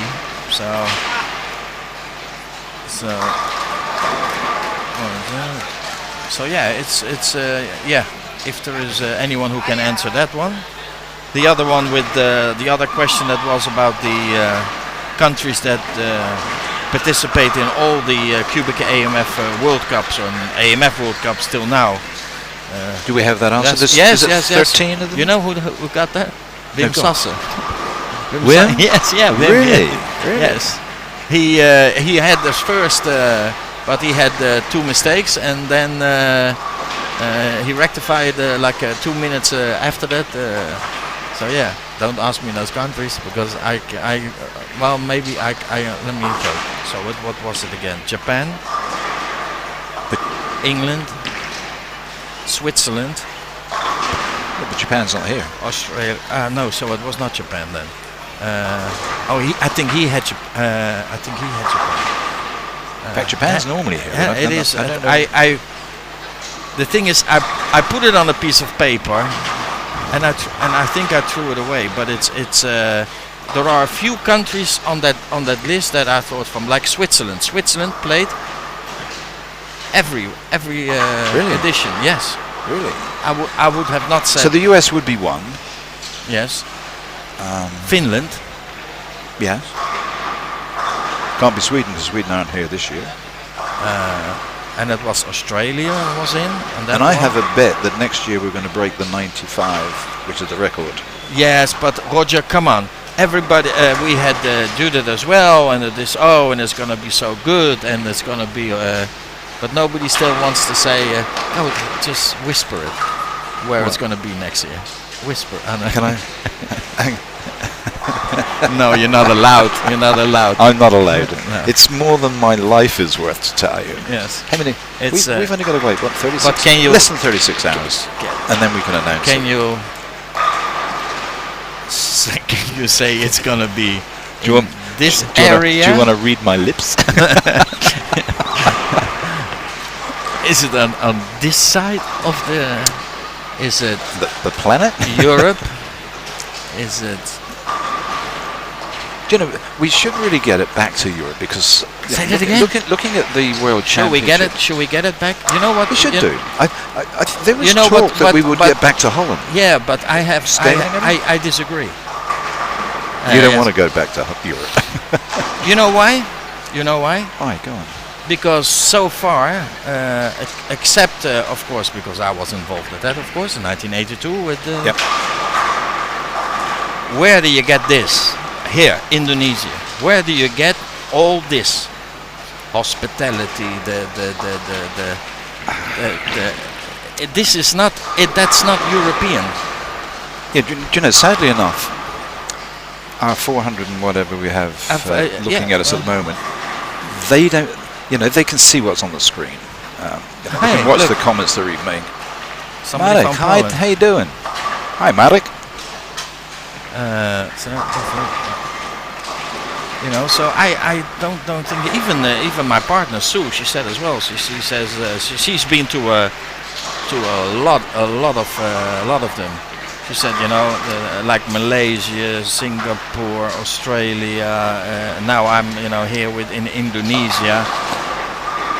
They have something over. I'm not saying that the Europeans are not good,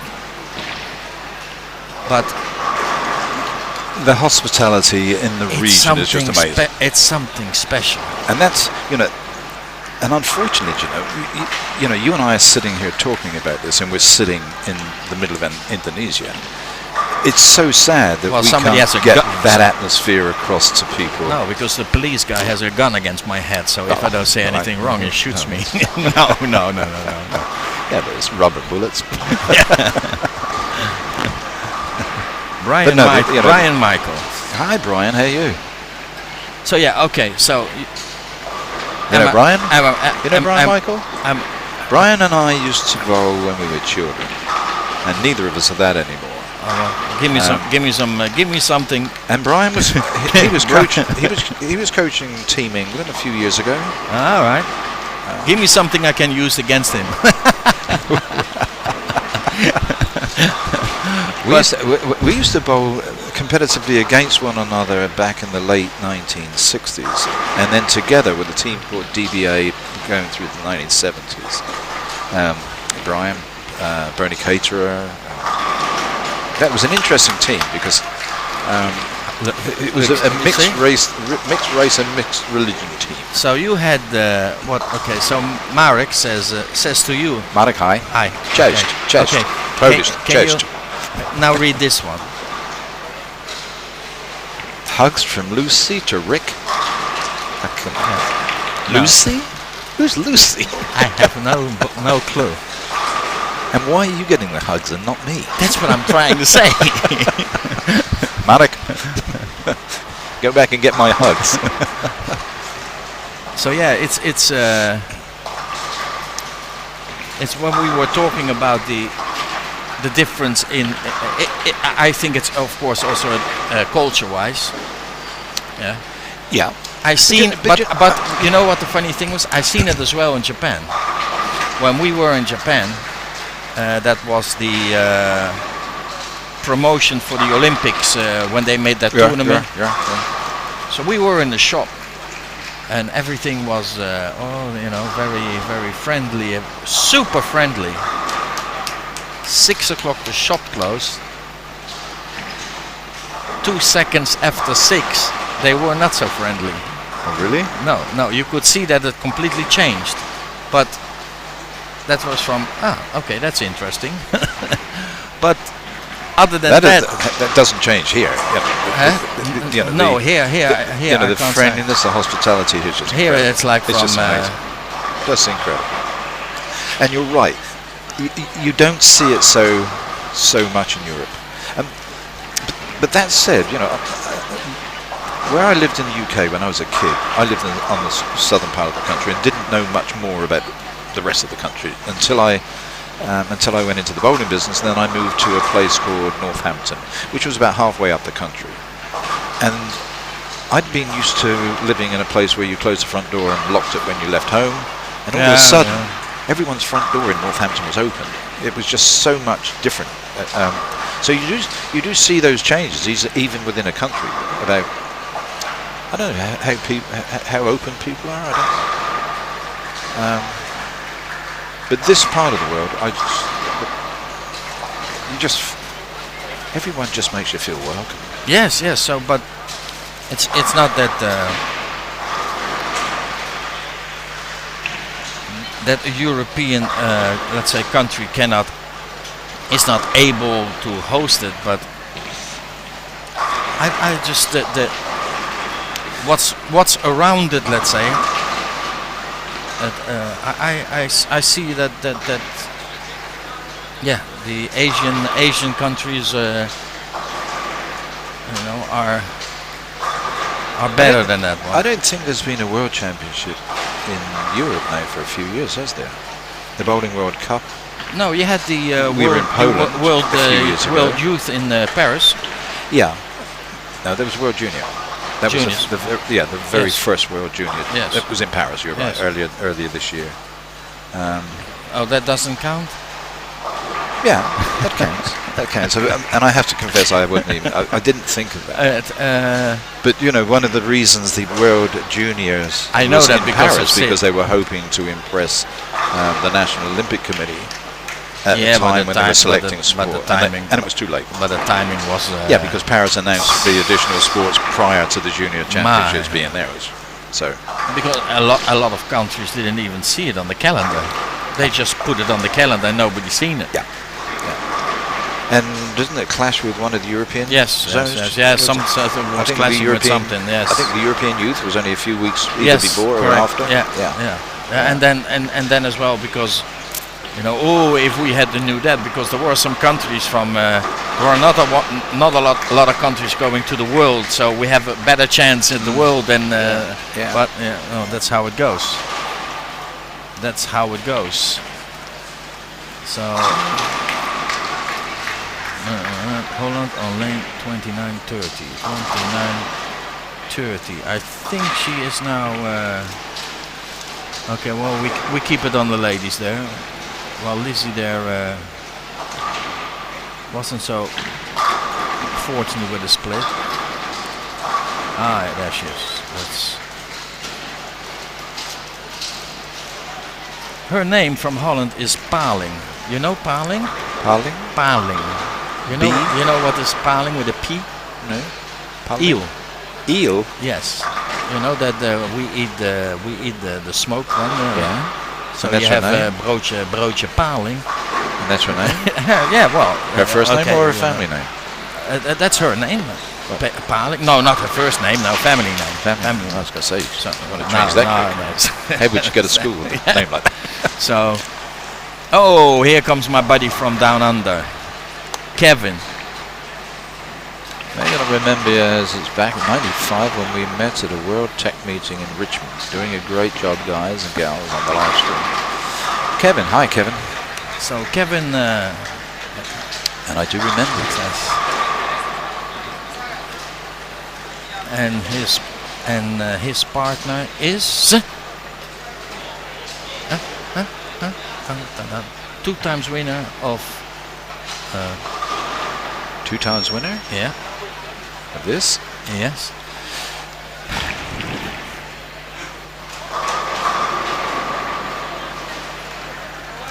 One was in Holland. Oh, it's way back then. Yes. I was still wearing shorts I on wasn't. my wooden shirt. I definitely wasn't. Why is everyone blue? Maybe because of the shirts? It's Janet Baker. Oh, really? Yes. Wow. Yes. Is it? Was it that far back that you won the first one? I think it was 81, 82, I think. Or was it 82, 83? Wow. Help me out here, Kevin. Was it 81, 82 or 82 or 82, 83? Who is going BAM? BAM. Okay. Who is going BAM? Well, I don't think anyone is going BAM, but okay, about the blue, yeah, the shirts were made here, I think. Yeah. Yep. Here in Indonesia, and everyone into the top 24. it has a design of the famous bridge here in Palembang on the back side. On the front side it says "We love beer." No, what does it say?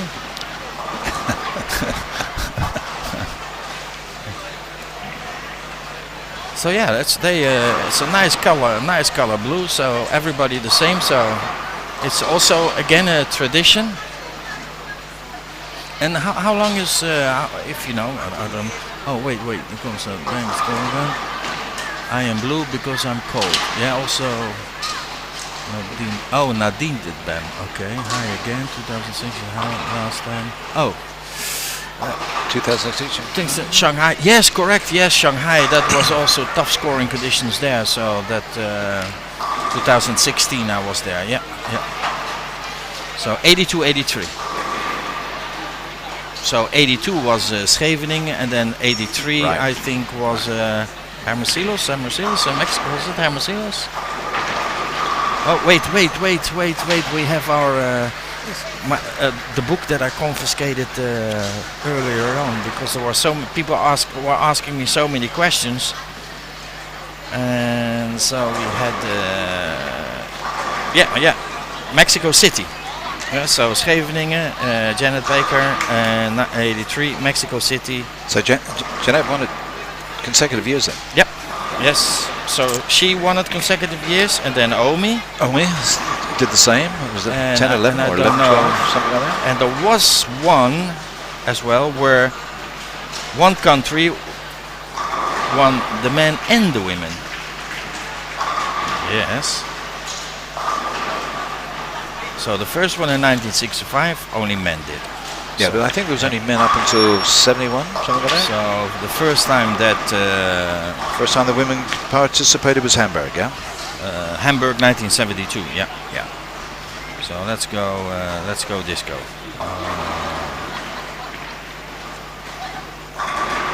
Philippines?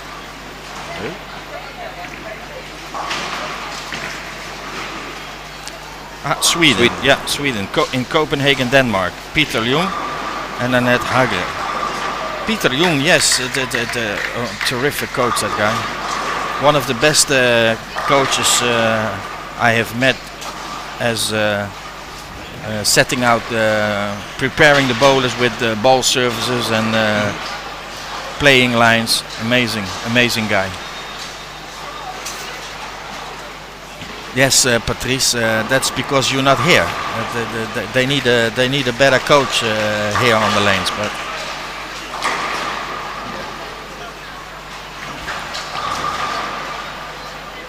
So I can't see the scores. The scoring pace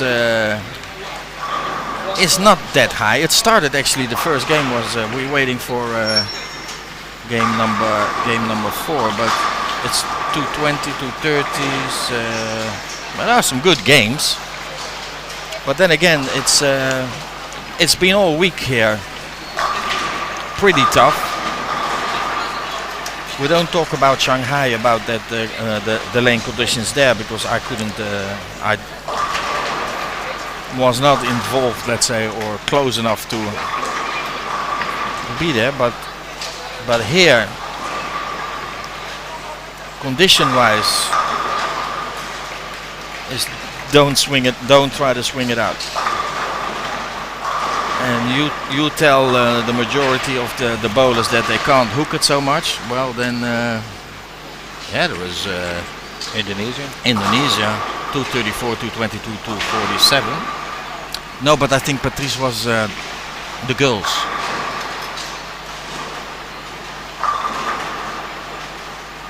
Yeah, a few of the men struggled. What is the meaning of Gigi? No. I don't know where that suddenly came from, but J. You talk about GG. JJ, GG. No, cannot help you on that one. So we are in game 4.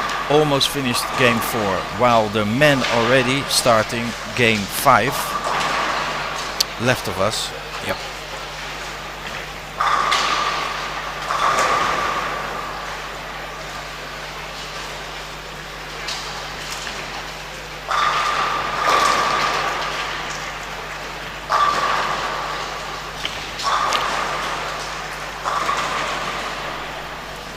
I just want to see.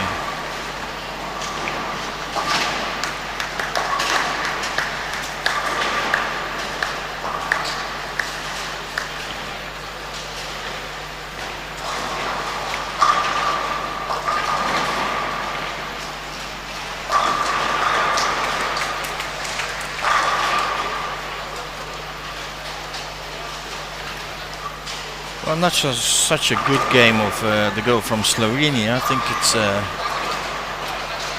around 150 or something. So, but then again, from all the countries that, well, we have some other interesting specials. Oh yes, thank you.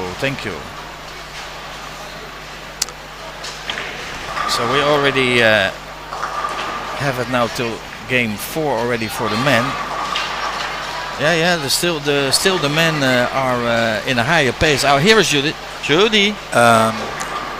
Okay, Selwyn, good night. Thanks for being with us. Sleep well. Thank you. Yeah, Selwyn, good night.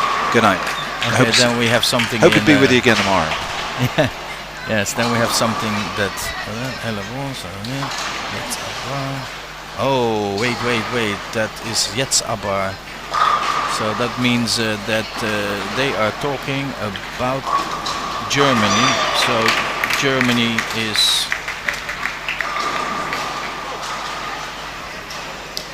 We have a little jiffy on the screens. What is it? Okay. Games.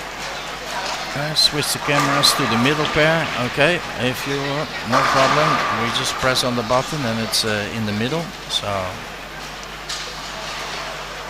in the middle we have Kuwait, France.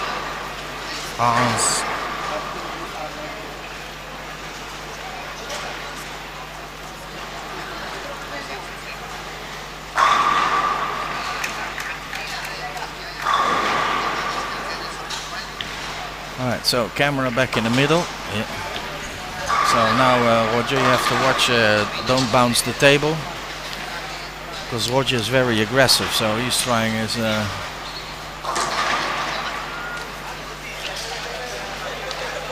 So now, as well, we have to wait until the banquet where it will be announced where it will be next year. Somebody got I know already. It's.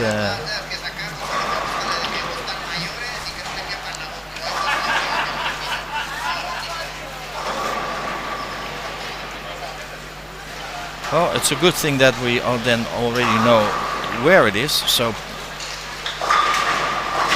federations at the home can start preparing for that event.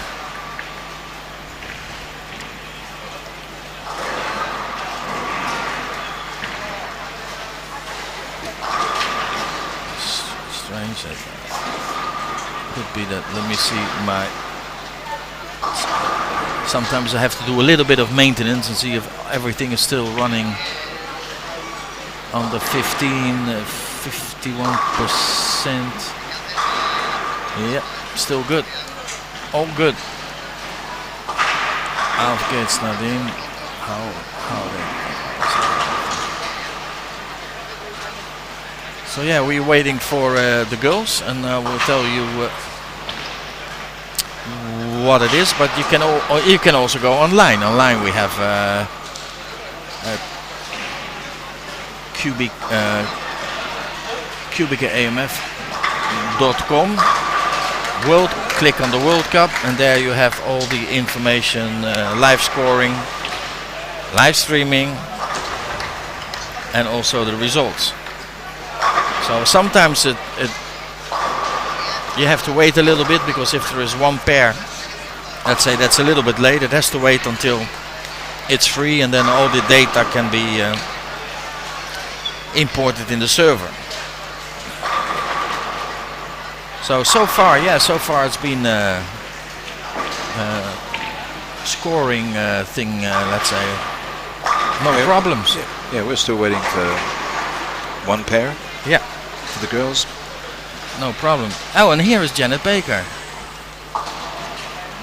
Hi Janet, how are you? And Patrice. Patrice Sorek, what about you? No coaching anymore, only stream. No, I'm still coaching the kids. I'm still having the school. My assistant actually is taking over at the moment while I'm doing the streaming. And so no, I'm still doing coaching, but streaming will be now only for selective companies. No. No, anyone that's prepared to pay you. Yes, this was an opportunity. We will only do this when we're paid. Yes. Roger had to twist my arm a lot, just a little bit. Just a little. No, it was. We spoke about it actually. You were kneeling before. down at the time. Sorry? You were kneeling down at the time. It was. Please. It was pretty please. I'll pay you. Yes. But like Roger said 2 days ago, it's you started with AMF, you go back, and you go and you come back. So I think it was a good opportunity, let's say, to come back and be part of the Qubica family again. I know a lot of the grandfathers, let's say, how you call it, the Govoni, Flavio. What we call the legacy partners of Qubica. Yes. So it's nice. So no, it's so we do both at the moment, Patrice, because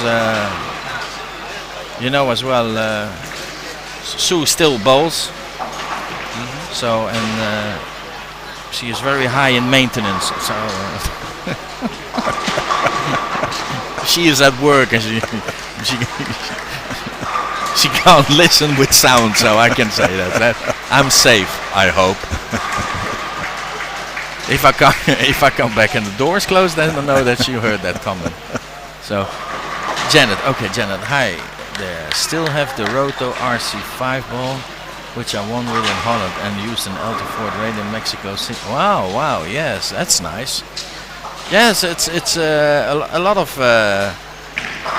bowlers actually have those. Actually, I have a young kid that does it as well. Yeah. Yes. He because most of the tournaments in Europe for the kids, the Yet Tour, what they call, they don't give money. You're not allowed to give money, so they give bowling bags and bowling balls. So he won already a few. And those bowling balls, he's not drilling them. Oh, really? No, he just puts them on the shelf. So it's like from this is a nice collect. This is and then so he goes from he started with 9 pounds and 10 pounds, 11 pounds. Yes, this okay. With this ball, I won that one. And now what Janet says here, Janet's here. There's the Roto Grip RC5 and the thingy LT48. All balls seen a hook early. That's interesting. Yeah. They do at the moment. And they're going to be hooking a lot earlier as we go on. Well, don't forget we had 3 on a pair, so that is not new. We have 2 games more. Yeah. So that is going to be interested, of course, after game 6. I don't know. I didn't have the time yet to walk around and to see a little bit, let's say, how they're playing. If they all playing a little bit in the same area, but the problem, the problem here is that it's not a problem. You just have to follow the rules. Let's say the environment, and don't play your own game. Is that to keep it very, very simple. Don't try to big hook it. Don't use too much aggressive bowling balls. I can't see, or from here, let's say, that it what they call already hooks at the feet, but I trust you on that one. So all balls. This is Jean-Marc Le Bon from Belgium. All balls seems to hook earlier. Could be. How is Mark? Hi Rick. How is Philip doing? Philip was hanging on a little bit as a yo-yo, up and down. He's now in 19th place, so he went up a little bit. It's 179, 212, 212, 175. So he's probably pretty decent. So yeah, Mark Serge, of course, was with us as well in Abu Dhabi. Was also a member of the team there of Malta. You also, I think, Mark, you also got was it a gold medal or a silver medal? I don't know. We won a lot of medals, but can you please show the goals? Of course, my darling. Let's watch a little bit of the goals. So now that should be. Yeah, we're watching actually the chat, but YouTube streams with a little bit of a delay. So they checking if Roger keeps it all neat, so then they can pull the plug. So we have. It will switch in a minute. Ghost of GG 710. So these are the goals. You want a gold and a silver. Wow, good.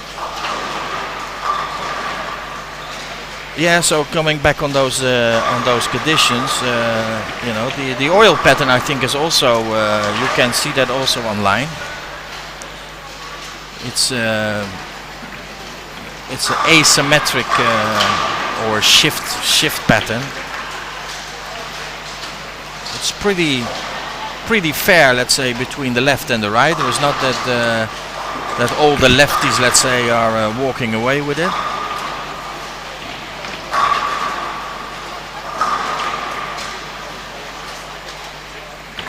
How is India doing? Well, did they made it? How is India doing? I don't think India is in 21st, but oh wait, update the women. So, oh look at that, we have another Jean Zay in the lead. Natasha back on top, followed by Kelly. Omi is solid in third. Maria Kostov from Russia's always been solid there in fourth place. So there's not actually what's at the moment is, if I go back to the little pages few back, I have to go back a little bit.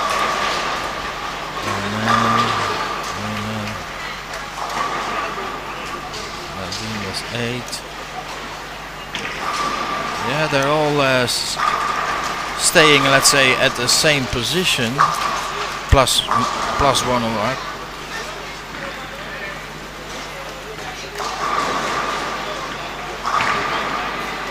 Slightly, the scoring is slightly lower than it was, but maybe it's nervous, because everybody, of course, wants to go to that top 8. So Indian woman plays 45? No.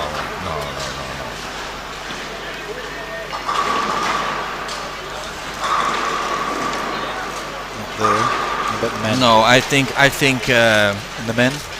yeah, no, the man is in. Yeah, the men's in. But but could be right that the woman from India finished in 45th place. Those strikes are satisfying.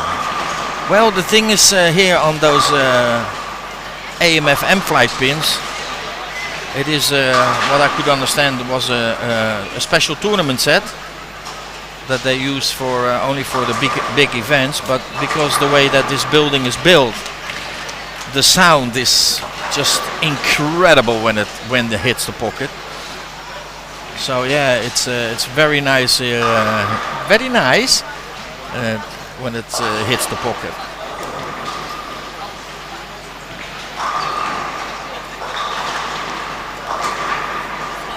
So yeah, Natasha back in a number first place. I had a very nice conversation with her yesterday. I was trying to get her mom as well on the stream, but we wanted to know why her mom called her Natasha.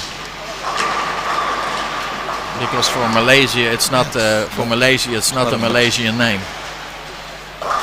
She said, but I can't help it. I said, no, that we know, so that's why we're going to ask your mother.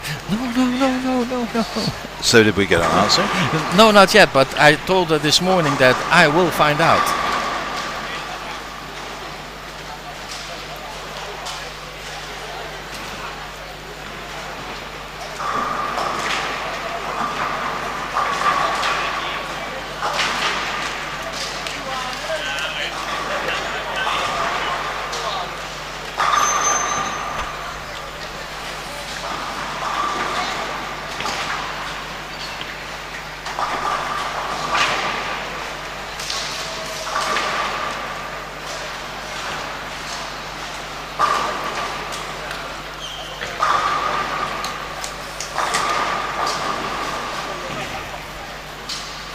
But were you at the QubicaAMF edition in Toulon?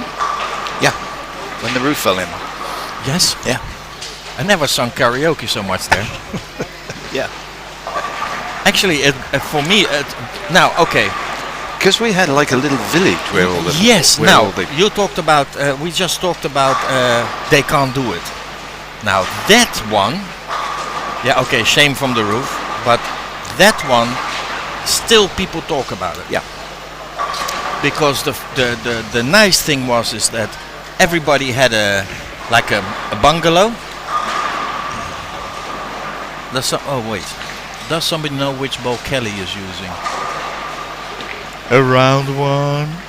I can find out. But I think she was using the Belmo one from what's the thing called? The latest one, the blue one.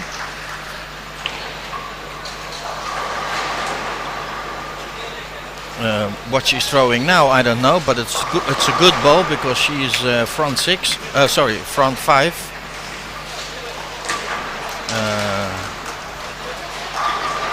Now six.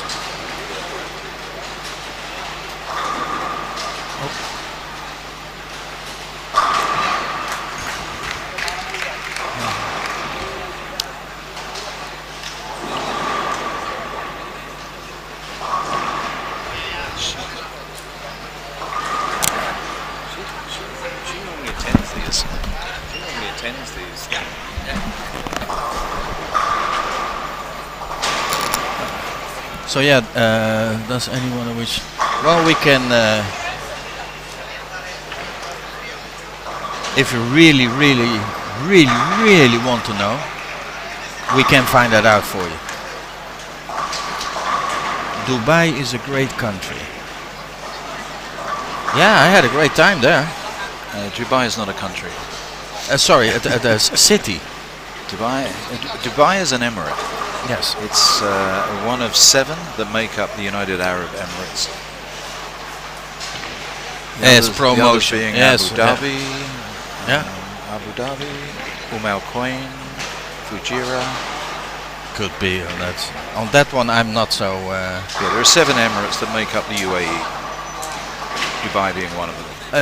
On the shirts, no, it's the famous bridge. It's like a smaller version than the what's on the San Francisco Bay thing. Right. Yeah, suspension bridge, isn't it? How do you call that? Suspension bridge? Suspender, suspension bridge. Like that, yes, suspended.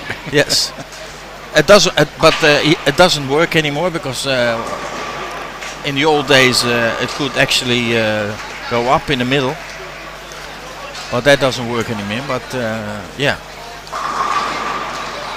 Who is the biggest movers in the well, Matt, there are not big movers at the moment. I think the only one that made a move in the beginning was Indonesia, but let me see if I can give you a better answer on this one, because this is 4th game. This is 4th game, so now if I'm gonna go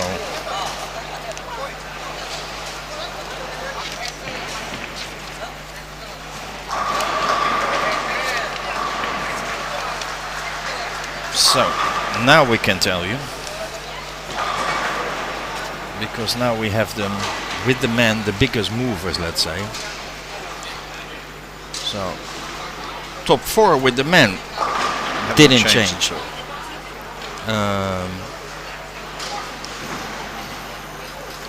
The Christopher Sloane's gone up one. yeah, it's all the same. Czech Republic remains. It's what's JJ? Yeah, Guam is the only one that's disappeared and been replaced by Kuwait. Yeah. The top 8 after 4 games. So yeah, the top 8 are pretty much exactly the same, with the exception that Guam slipped out of it. And Kuwait slipped in. It's there are not. So then we have with the women, maybe some else with the women, but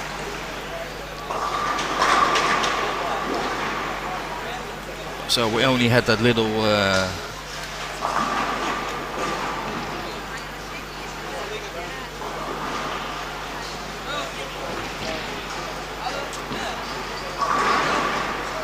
They're all the same. Yeah, so all 8. It's Indonesia. Slightly different orders, but yeah, but it's pretty much plus or minus 1. The top 8 the Dutch girl is now in 11th, and she started it in 15. So I think she is the one with the ladies that gained the most places. Let's say. Other than that, it's pretty think the top 8 remain the top 8. don't they? Kelly yanked one. Well, she 8 spare in the 8, so still again no 300. Everybody comes close. We had a few people already that came close.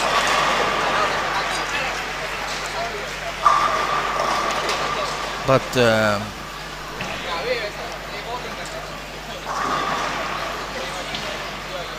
the Golden Gate in San Francisco, yes.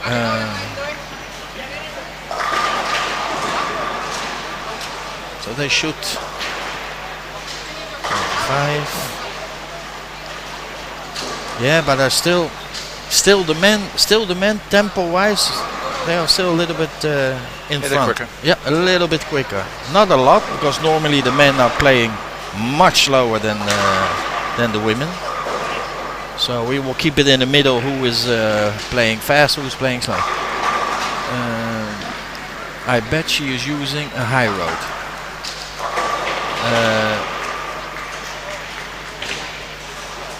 I don't know, but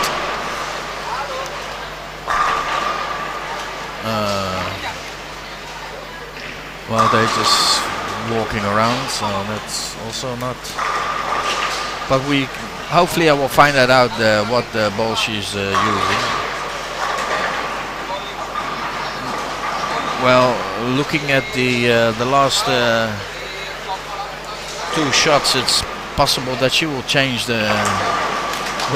because now she left a big split.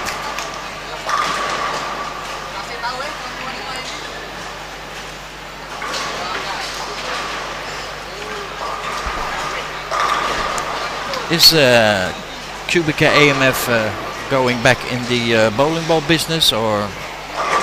I don't think so. I can't say. Let others do that, because. But when you go back in history, the first urethane, the angle, yeah, that AMF came out with in 1984 was my first bowling ball I shot 200 plus with. Yeah. Well, that ball was made by Columbia. The angle? Yeah, AMF did make bowling balls. Uh-huh. That was made by Columbia, and I think in history, I think both Columbia and Ebonite have made AMF branded sort of, shall we say, sports balls. Yes.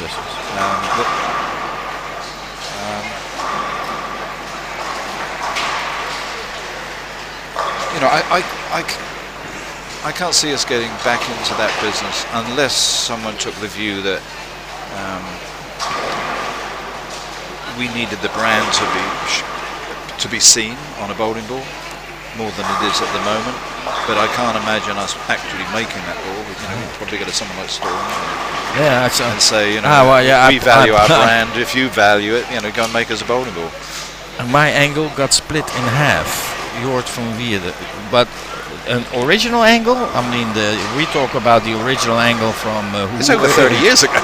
Yes, I think you was not even born at that time. You complain at a 35-year-old ball split. Yeah. Was that the original black angle? Okay, well let me first see. We had the girls on for quite a while, so go middle? I think it's justifiable that we switch to the middle one. So at least I don't gonna get nobody to complain to QubicaAMF that I didn't want to switch the camera. So yeah, I think about the other question, I think as well that Kelly is Storm Nation. So yeah. Actually, it was one of the angles which I believe. Yes, no, he said original 1981. 1981. Yes.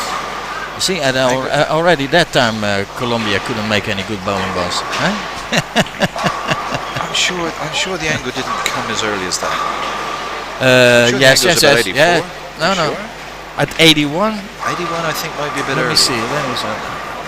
Well, I know I was still in Scheveningen, so I was doing. I was doing with Wim there the pro shop, but. The pearl angle reactive. There was never an angle reactive.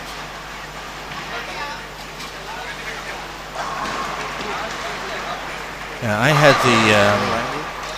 the black angle, and then you had the yellow angle. The yellow one was the first yellow one that flared. It was the first bowling ball that ever flared, and I think when we first then you drilled had that the- up and it flared, and we thought, what's that doing? The white one. But now as well. everything flares. But I think we did that with the angle by accident. Yeah, But but I think a lot of stuff comes out by accident. oh yeah, well, yeah. Let's try something. Yes, let's just try something. Let's see. That's right. Yeah. Yeah, it is. Okay. 84.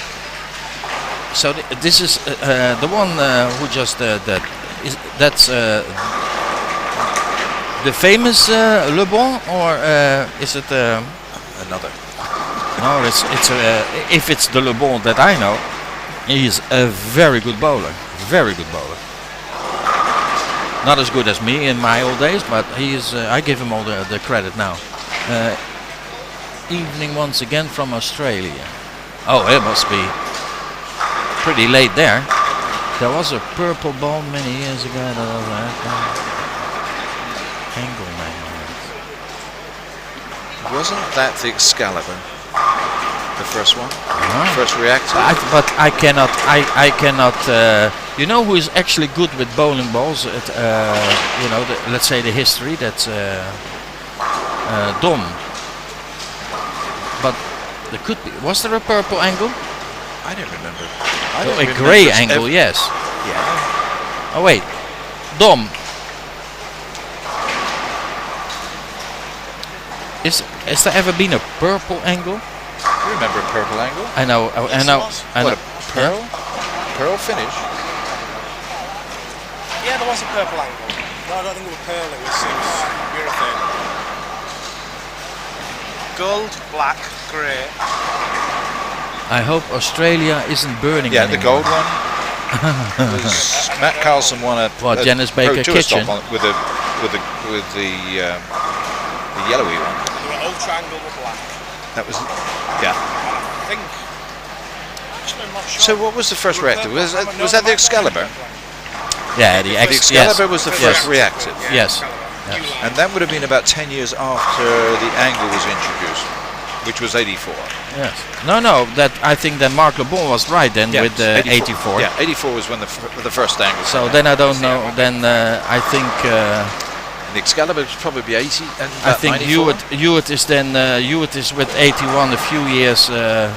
And actually, I didn't know that Hewitt was that old. But I seem to remember when the Excalibur came out, there was a European Championship, and the only team that had that ball was Sweden, and they pretty much took every medal.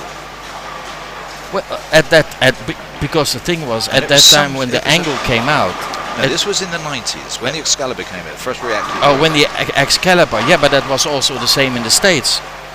Yeah, And but everybody. Sweden was the only team that had it in this particular European Championship, and I think Okay. they cleaned up with all the medals.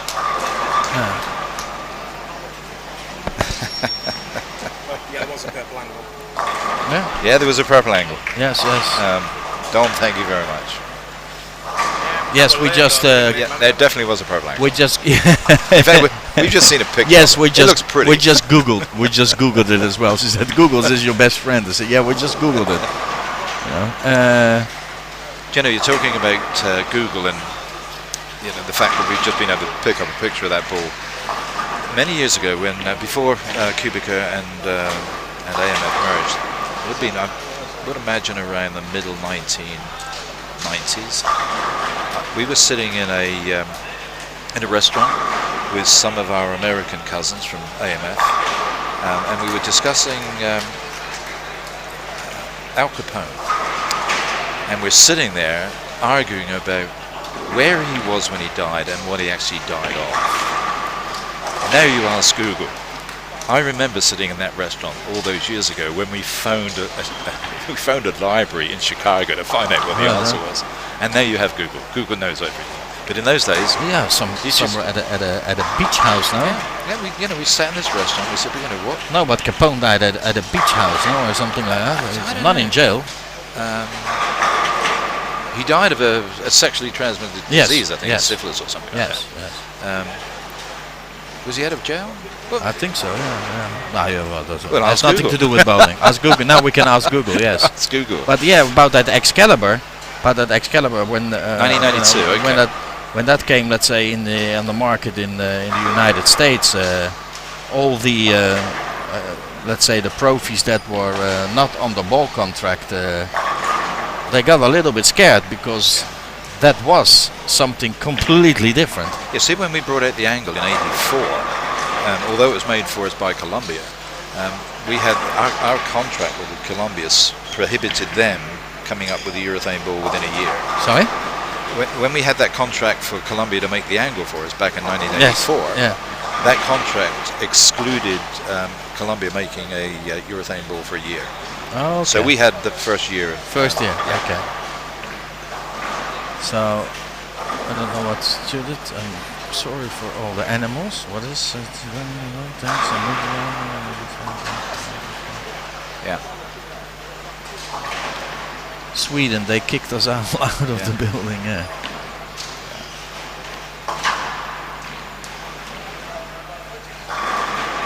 Yeah, but that's what I'm saying. Is even like also Patrice says when in the States, if you didn't had a ball wrap and you could get your hands on it, you know, I think it was like I don't know, but maybe he knows. I think it was like a difference of 25-30 pins at least per game. Yes, new line, and then I can't remember, but maybe Le Bon knows that. After the Excalibur, I think he was. Did he close down, or did because I think it was manufactured, I think, in the backyard of his house, and new line came. The company was a new line. They made another bowling ball, also quite good. So they had a few of them decent, let's say. But then again, you know, with the new materials and and now we have it here as well. Oh. We have Singapore here with the front six. 15-year-old from Singapore.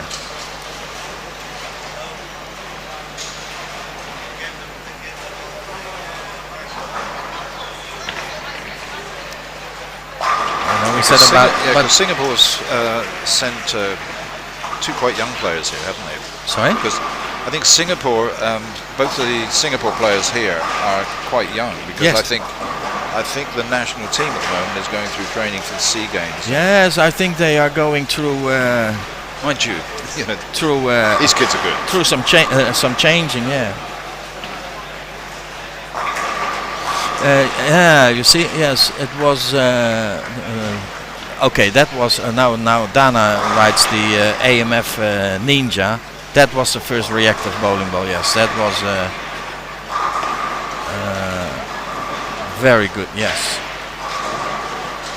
that was the first reactive, and yeah, there were a lot of good balls and a lot of bad balls, you know. But then the cracking of the ball also had to do with you know, temperature-wise and what you did with the bowling ball.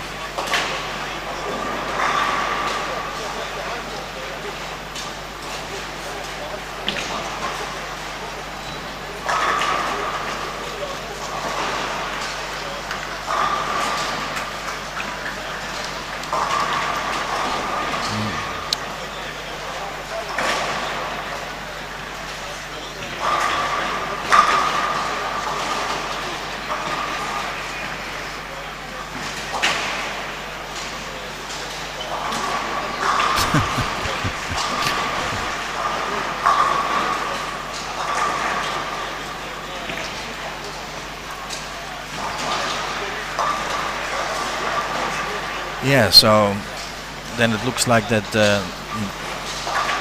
will be no bowling ball for QubicaAMF, but I think that everybody has peace with that. I think, unless some Italian is gonna cook up some really something special from. Okay, this is it. You know, there's a lot of balls on the market. But And then, you know, would there even be room for another manufacturer of bowling balls? I don't know. well, I think there were already too much. I think that's why with the takeover, let's say, Lebanite, yeah, we've got what? I think they're gonna kill off a few. We're doing about 6 or 7 brands there now, all under one roof. Oh, wait, this is a good question here. Who is the youngest and oldest petition? Well, the oldest in the building is Me? followed by Oh, sorry, me. I'm not a competitor. No, the youngest, I think, well, there are 2 actually youngest. This is the, well, we got handed the women's sheet. Singapore 15, and well, I'll just have a quick look at if there are any. Then I've got Alja from Slovenia is also 15.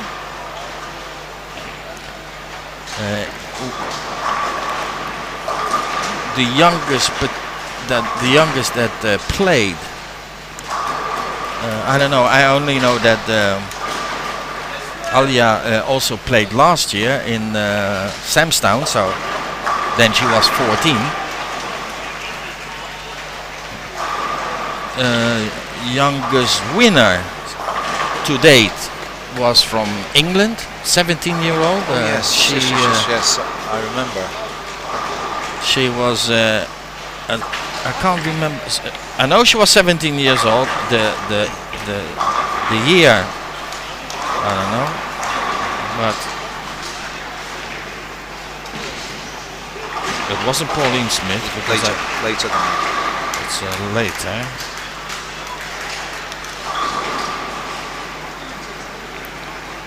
Gemma Burden. Well, Gemma. Wasn't it Gemma? Gemma Burden, yeah. Because I think it is. Judy, I think it was Gemma. Judy told me that you know, that was the girl from England, that she was the youngest one.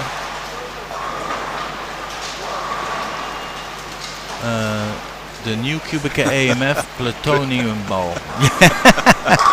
Well, it's a good name, plutonium. Yeah. So.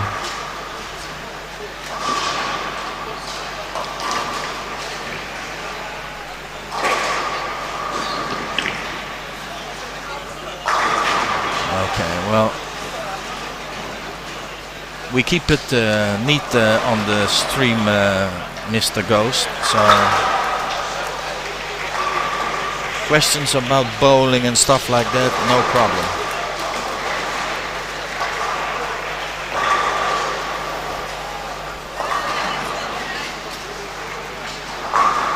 Yes, Paul. Yeah, it was the girl from England. Yeah. Did we say which country it was? Gemma. Yeah. I think it was Great Britain in those days. No, she Yeah, was that- great. No, but where did she win? Was that in Brazil? Because I know it's Gemma. She was 17 years old. She won the. That was before England, Wales, Northern Ireland, Scotland competed But, in the yes, he's right. Sao Paulo, Brazil, 1995. Yeah. Very good.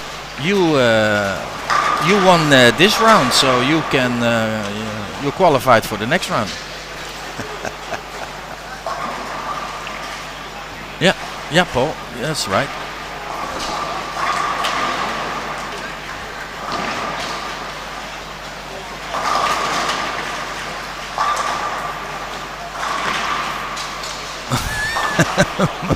The oldest will be.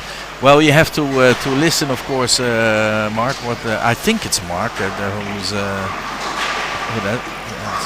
Don't think there will be a lot of them, but the oldest will be me next year. Okay. Depending on the year, even Sue probably will gonna polish up the balls. Because this year she didn't make it because of federation things that were not too cooperative. Okay, now we have Robbie. India needs to change to a ball that finishes through the pins. Why? The ball comes back just before the pins. Can I get an Aussie update? Sure. The temperature in Sydney is at the moment 19 degrees and the wind blows. Australia, Becky, here is Rebecca Becky. in 6. It's in 6th place, yes. Yeah. Now, After 4. No, so after 5. you're still hanging in the top 8, After so good way. We were talking yesterday about Australia, that many Aussies won that World Cup. Yeah. Janet won 2. Cara won it? And Honeychurch. Yeah, Cara Honeychurch, Yeah. I think she won it. My list. Jason Belmonte, of course. So, Rick, this bowling center has hosted the 90th. Which bowling center? This bowling center? No, this bowling center where we are now is only open recently because I of think the what he's of the saying games. is the 95 World Cup. Where was the 95 World Cup? 95 bowling center. Oh, the one the one in Sao Paulo. So that's no longer exists. That no. Yes, they come and go. Annemarie Potney.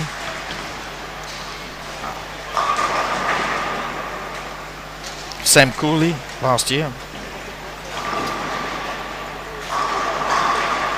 Yeah, Annemarie Potney, Sam Cooley, Jason Belmonte, Amanda Bradley, Maxime Nabel. Bloody Aussies, they won a lot of those cups. They've done well, haven't We can actually ask how many Who's who won won the most. Actually, well, we can't count. Let's say starting from 19. they? 72, when boys and girls were there. Yeah, since 1972.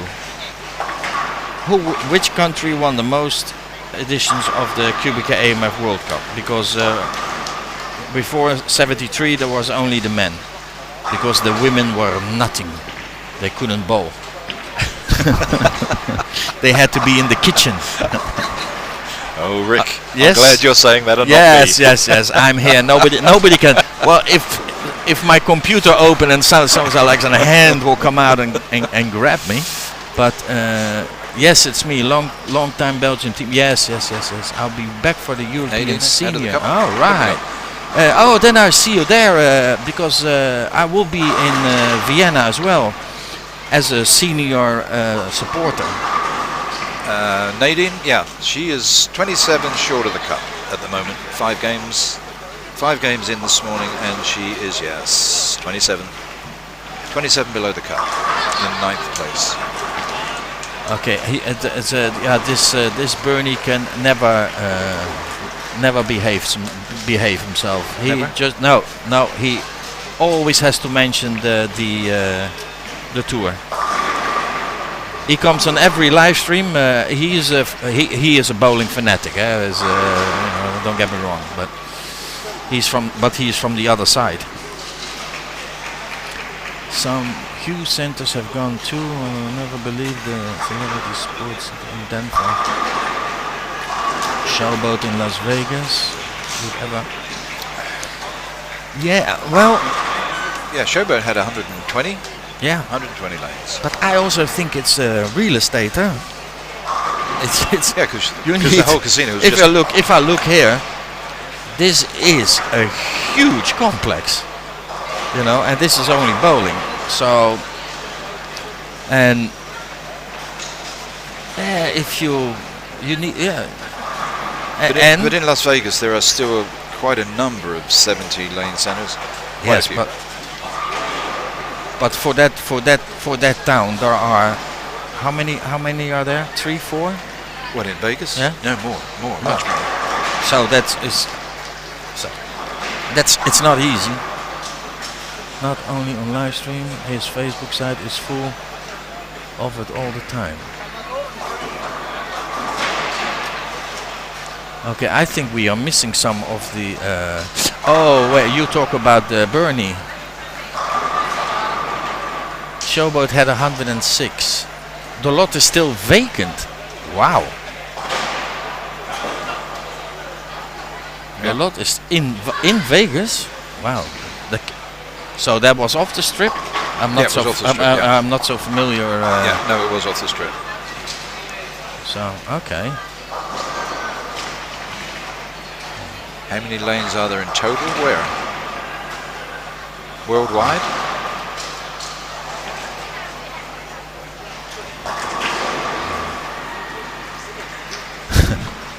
Okay.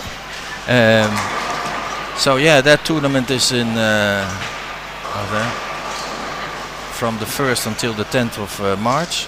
Thank you. Showboat had 106. Well, 106 lanes. So 100. Yeah. But when you have those types of numbers, it's okay. Well, Las Vegas is a little bit different, but if you have a 24-lane center, I've grew up in the 24-lane center, but yeah, me too. the weekend is never a problem, but it's always during the week, that you had it filled up, and that is sometimes not easy.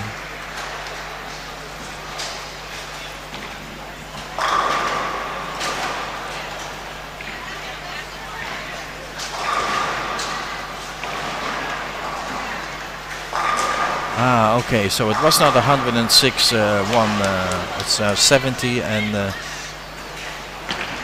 17 1 and 36 in. So Mark, you bowled there as well in Showboat. I've never been there. I've been in the one that you have to go up the stairs. I think that is. I've been in the Showboat. Which one was that again? I think you had to go with the escalator upstairs. I think, or with the. Rio got one upstairs. Is that 70 lanes?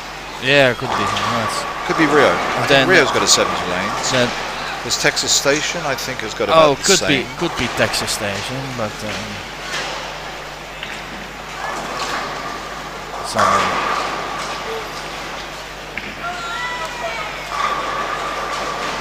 Samstown has got 52. Yes. Where we've held the World Cup a couple of times. Yes. All right, we're gonna go a little bit for our guys from. We go back. Are we back in the middle? Yes, we are back in the middle. So in the front of us is one of. Did you not tip him, Mr. Sloan? Because he is now in front of us. Smooth as a two-handed bowler is real good. Well, I don't know where he is at the moment. 6, is he in top 8? Yeah, 5. 5th place, okay. Sitting good. Being pretty consistent today. 230, 220, 240. So we have 2-1, 2-0. Most of the Belgian. So Le Bon, no, he just visited the Showboat. Probably you run out of money then. So because at my center there are 8 lanes. 8 lanes. The pro shop inside was 10 times as big as mine.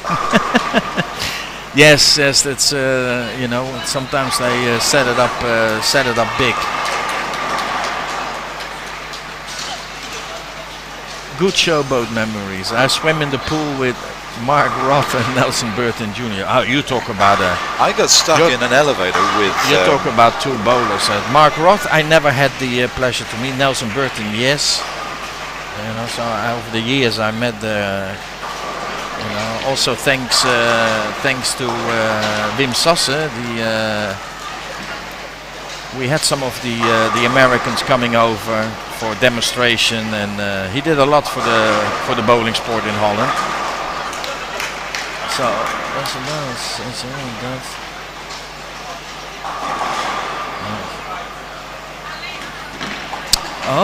that tournament, of course, yeah, that was a famous the high roller. Yeah. So that was played in Showboat. That was if I understand the chat how it goes. Originally, perhaps, yeah. So that's where And you had another famous tournament, Peterson Classic. Yeah, the Peterson Classic. Yeah. So actually from some Europeans but who went Peterson over there. Classic was where they dressed the lanes differently. Every lane was different. Yes, it was some kind of special tournament.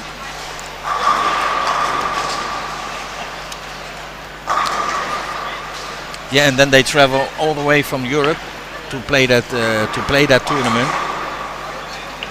They know that the lane conditions are crap because that's how it is. Nobody complains. And then when they come back to their own house and there is and the ball doesn't hook like the week before, they complain. I played in a tournament. I think it was in somewhere in Ohio, and I think it was 1969 when the lane conditions were done like that. And we had a squad that started at maybe 9 o'clock in the evening and probably went on until about 3 in the morning. But as the Americans, we stuck it out. We played every single game. Some were okay and some were terrible. But when we finished the squad, more than half of the squad that started gone. They'd already gone, put their bags away and gone home because they just knew they didn't stand a chance. Yeah. And I think these tournaments used to go on for 2 or 3 months at a time. The prize money at that time was mega bucks, but no one averaged 200 to win it. They really, the lane conditions were just impossibly difficult. Yeah, but you had at that time. I don't know. I don't know. Yeah, Peterson Classic, Chicago. Chicago. Yeah. Originally at Archer, 35th. Okay. So I think ringing 10 pin. I think you of Sloan. But yeah, I can't remember for what reason I was in Texas, but with Mr. 900, Glenn Ellison, and I was supposed to meet him in San Antonio, Texas. So most bowlers of this competition haven't swam in the uterus of the mother. Wow! Whoa! It's a family program. Yes.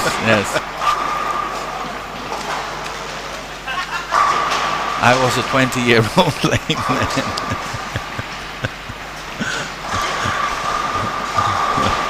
So yeah, I think you ever did lanes?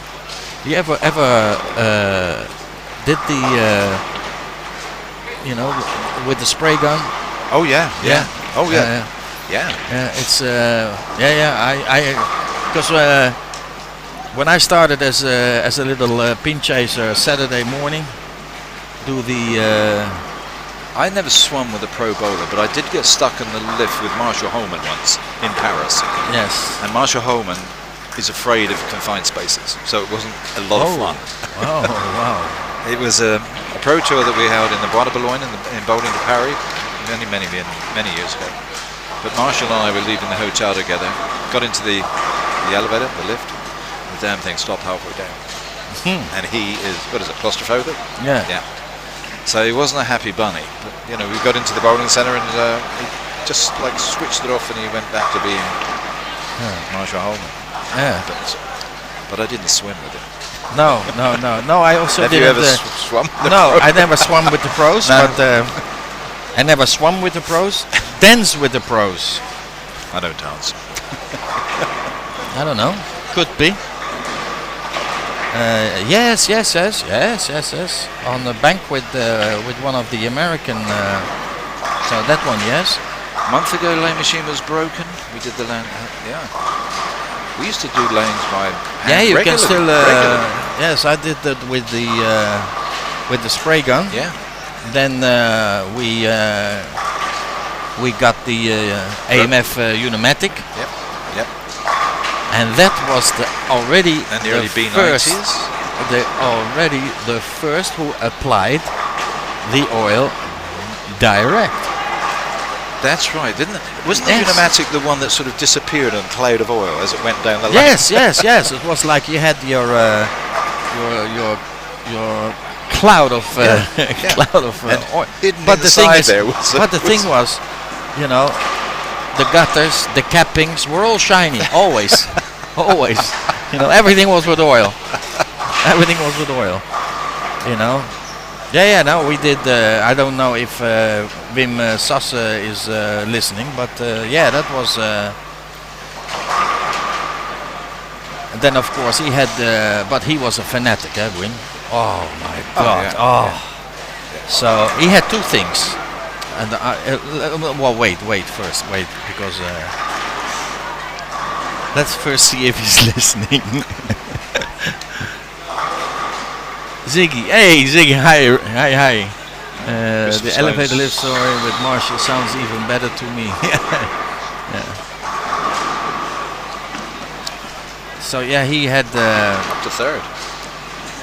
Yeah. Christopher Sloan moved up to third place. Must have been fun running down those. No, that was not. That you always had to be very, very careful. But yeah, talk about Wim Sasse. He was a fanatic. He had a few principles that he stuck by. Wednesday afternoon he never worked it, but when he Monday not a problem. But when he walked in the center, first thing he did, went to the back, look at the temperature gauge of the water that came down of the cooling, because we were the only center actually, I think, in Holland that time that had air conditioning. That was Scheveningen. Scheveningen, but it was supplied by the the shopping center. So first he could see, you know, if we got the air conditioning. If not, he goes straight on the phone. Then he was look if all the light bulbs were working, so that there were no broken light bulbs. And then I don't know if you know that thing still, lane analyzer. I remember those. Yeah. So if we did the lanes, he came with the lane analyzer and checked that. No, Wim had those. Those were the first tools, let's say. We did. So, the elevator story with Marcel. Yeah, it was for you. Maybe it was a shame that it was Marshall Holman. Yeah. But I think and that was in Vegas or not? No, Paris. In Paris. Yeah, Paris. At the 5-man team. No, it was. There was a.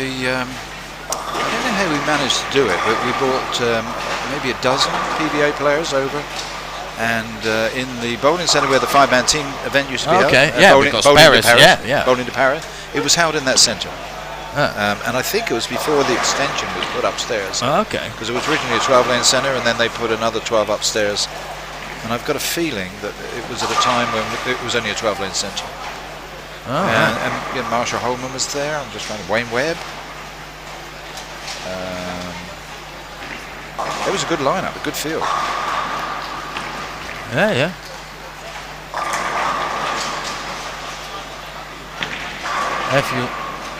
Have you two tried candlepin bowling? No, I haven't. No.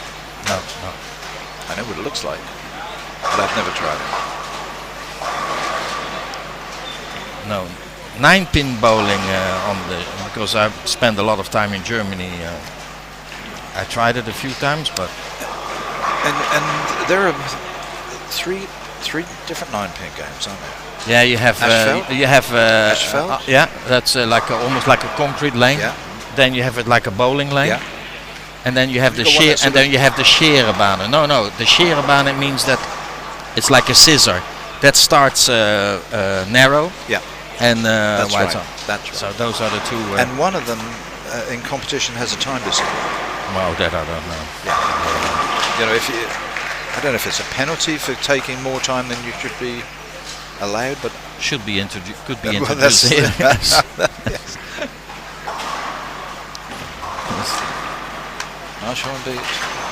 Marshall Holman beat Wayne Webb. Marshall Holman and Wayne Webb are both in that event in Paris. Oh, he is. Wait.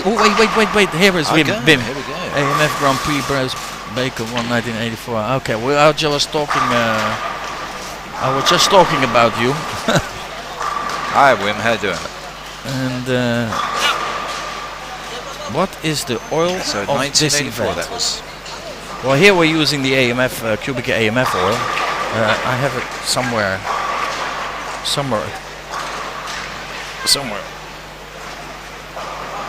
I wrote it down somewhere. Where is it? Where is my notes? But yes, of course, here we use everything is possible. What QubicaAMF has, we use. So AMF Grand Prix Paris Bake. Paris Grand Prix. Okay, now that he is online, where was the tournament where Wim dropped the trophy? I heard about a story that they switched the trophies.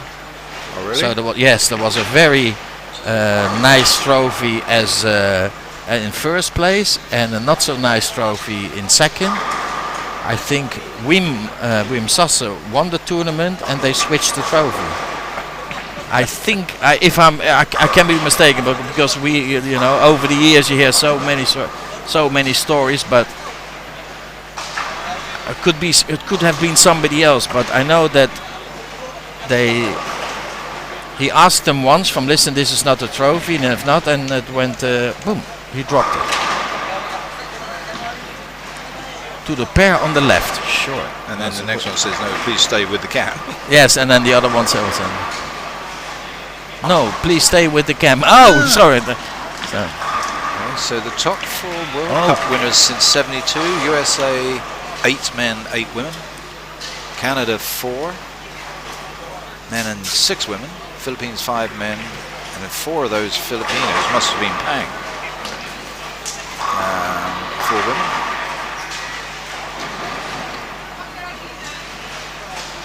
Kevin, thank you. Thanks, Kev. So yeah, so it's USA, 8 men, 8 women, Canada 4 men, 6.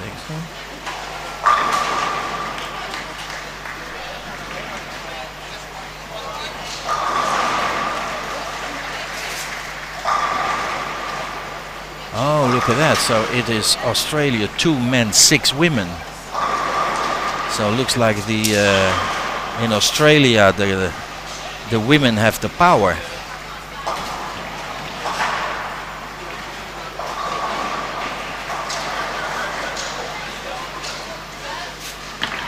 And again that Kuwait shirt on the cam. I don't know what... we don't have a Kuwait shirt. I don't know which one she is watching, but... Oh, here it is. Oh, it is Wim Sasse, Germany. I got a large vase about 1 meter and it went into 1,000 pieces on the approach. 1963. Yes, did we not switch it to the left? We're watching him from a different angle. Well, this is in the middle. This is on the left. So yes, it's on the left.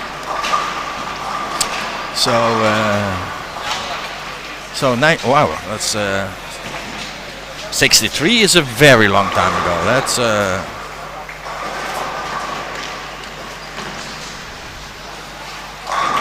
so yeah, that was one of this. Pete Webber had the best drop trophy story. His 3rd or 5th US Open trophy. Yes, as well. Yeah, that was. But that was televised, correct? Yeah. That was live on television when that thing crashed. I think. I shattered as the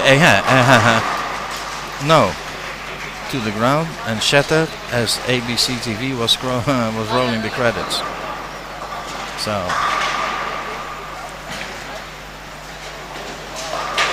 So yeah, we have so many stories.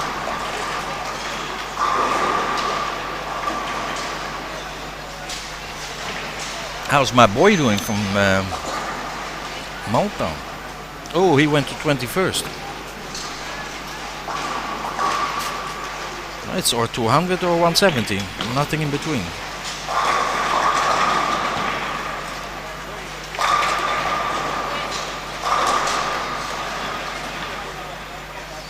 So yeah,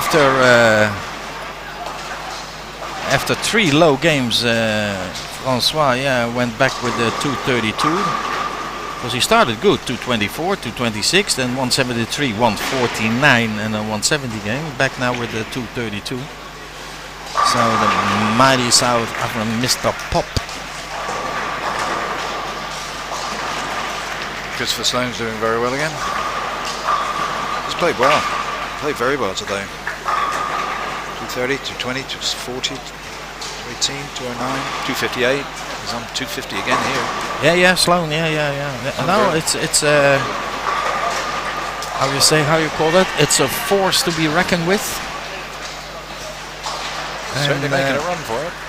Yeah, and I don't know how long he was out. Let's say because of the injury. How long?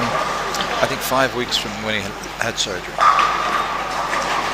I think before he came here, he'd only played 3 games since he'd had surgery. No, but I mean he was out for 5 weeks. That's it. Yeah. Oh, okay. So now it was actually interesting to see. So now we come in actually at the end at 7.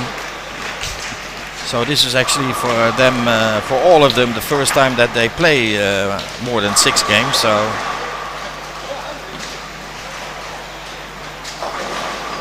yes, another 250 Sloane. where the yes.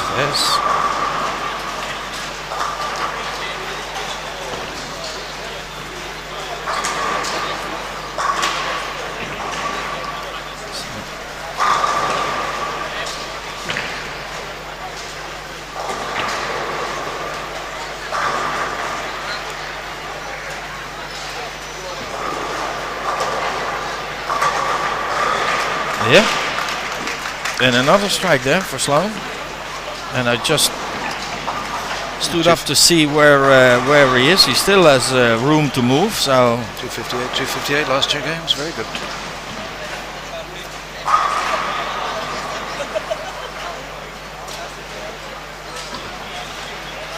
oh no, you see he gets he's getting tips here from Bernard. When is the next YouTube Bowling Brawl? We are going to stream tomorrow, because tomorrow is the semi-finals and finals. The time, let me make that even clear. We start at 9 o'clock with the top 8. Top 8 then will be 8 games again. And then we're gonna make ourselves ready for the finals. Then we have the top 4, and then the final. So tomorrow at 9 o'clock. So 9 o'clock, of course, local time. And the finals start at 1 o'clock. 1 Yeah, o'clock. 1 o'clock. Local time. Yeah, the semi-finals and the finals.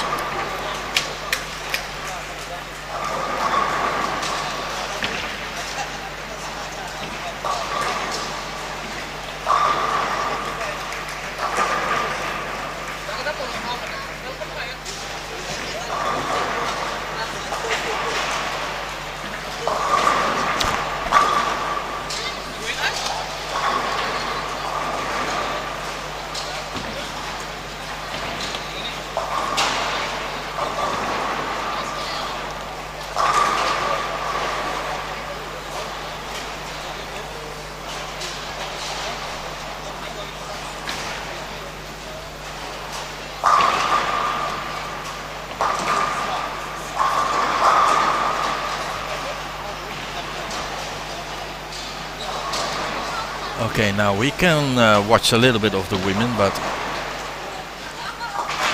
all the way to the right, not, but a little bit to the right, yes.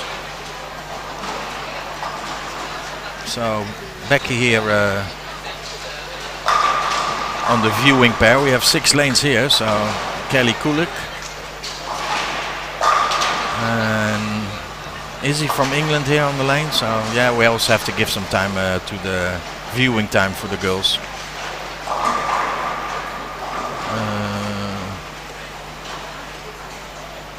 Malaysia as well there. So yeah, watch a little bit of the girls.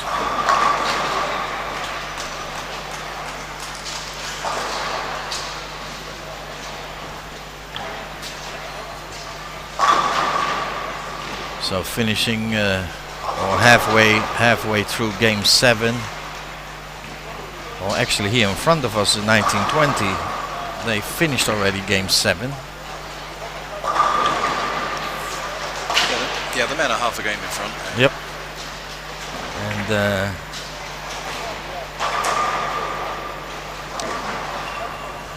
Sam Cooley just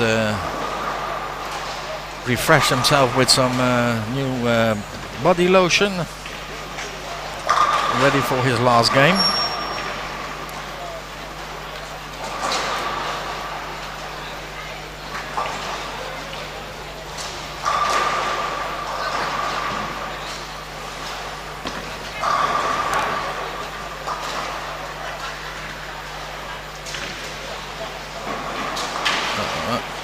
Say.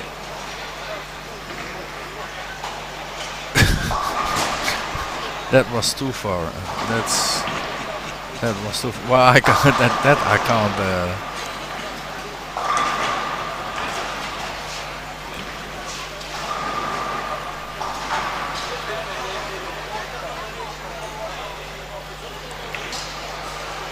So yeah, it's just interesting.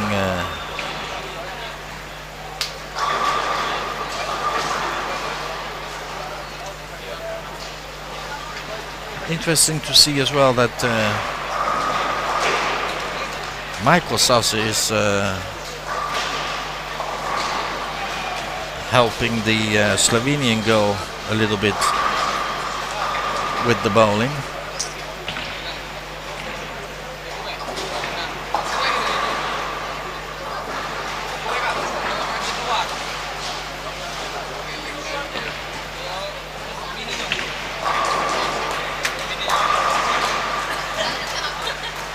So the order of the day, is there any no 300s or possible 300s? So And where are the men starting? Yeah, they're all started the yep, last game. Yeah, they started now the last game. With JJ just have a little snack. JJ went back to 23. Also 237, 214, 183, 179, 167, 220.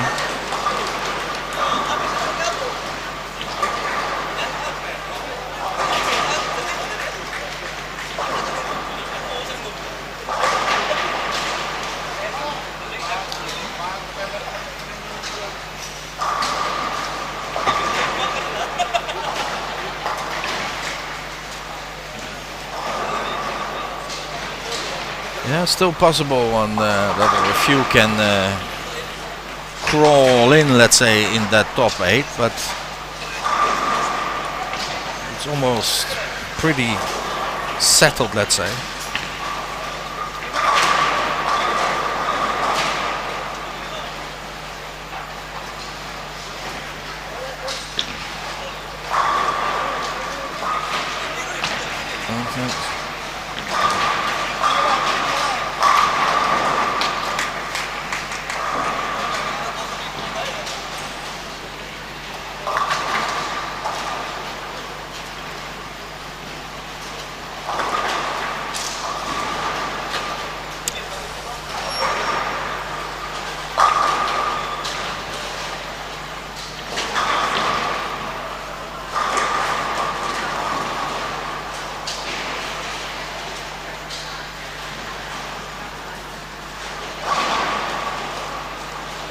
So we are hovering on 496, 493.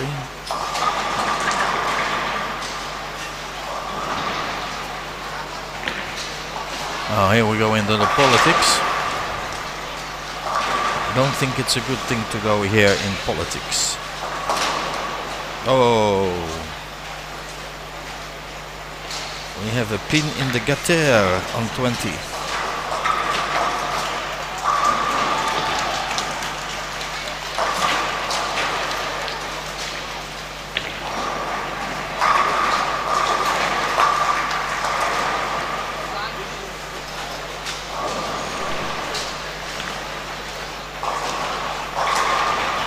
now I really want to speak to Judy because Judy. Because in a way Judy was quite happy. She said because if the girls are finishing that early, I can do my story nice and easy with the girls, and then I can when that's finished I can do it for the boys.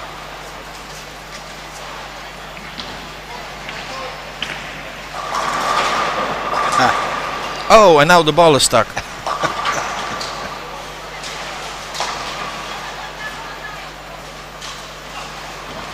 Okay, Sam Cooley is gonna go now. Well, actually, it was the pin actually that got. The pin had stopped the ball. It had to stop the ball.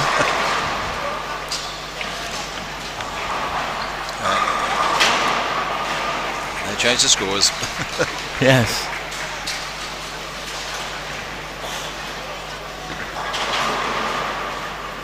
So. Now here she is. Did you have next to me is Judy now? Did you have a look at the scores? Who is in front finishing? I did. Yes. So you owe me a drink. I do owe you a drink. Yes. don't Yeah. I? All day all morning afternoon I'm hoping, and yes. I'll buy you a drink tomorrow night. All at the right. banquet. Okay.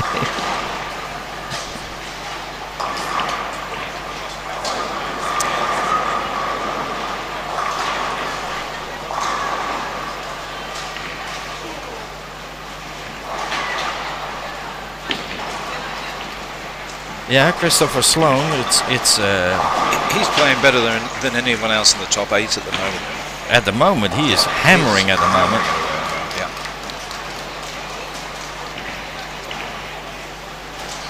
Well, it's gonna be. Well, no, that's with one game to go, but finishing in second is a possibility.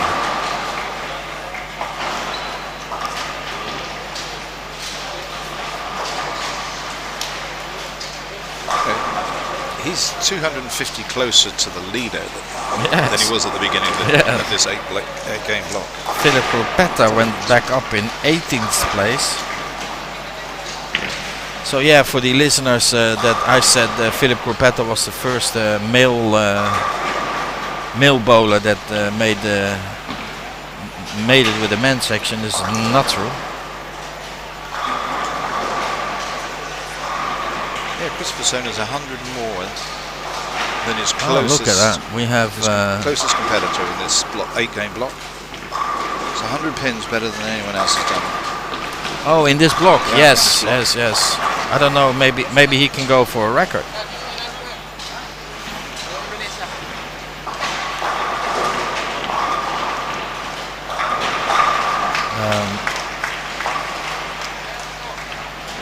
Still need to say that as well to what it is now. David.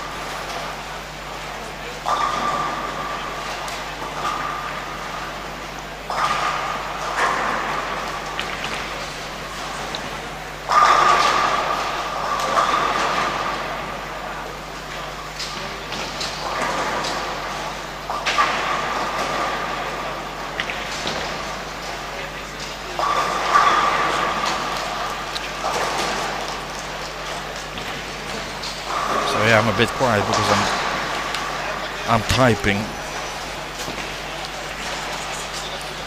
I had that note here, but note fell down. Okay, I know it was, the name was Vella.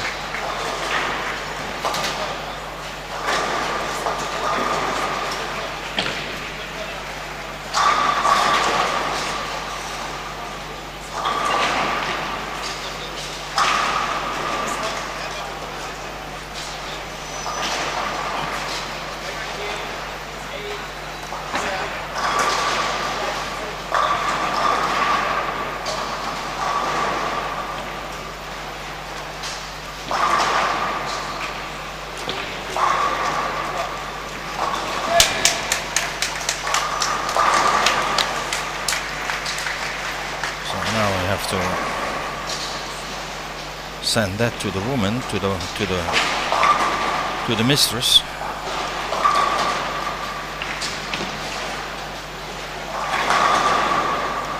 So. Okay, well they're asleep anyway.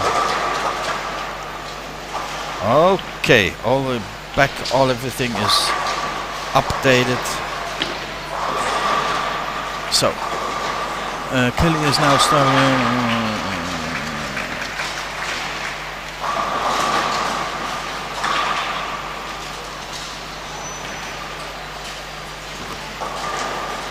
All right, so,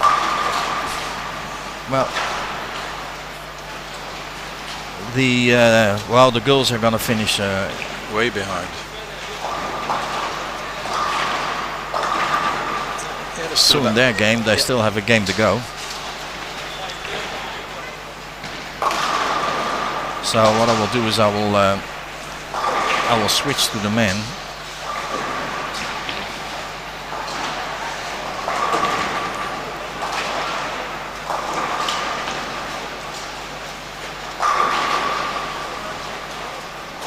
And that's it. So Francois is bowling. What is it? On 11. But it's like he threw the strike here right in front of me. That's how much sound is coming off those pins. So.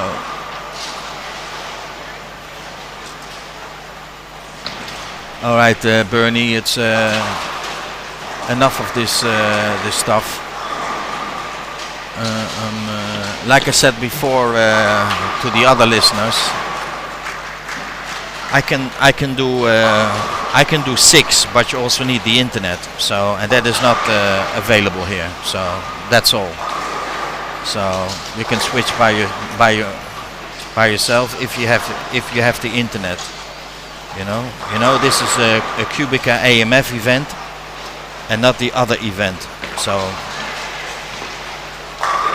That's all I have to say about it. So it's very simple for me as well. I won't click on the knob and we don't hear from you. So, but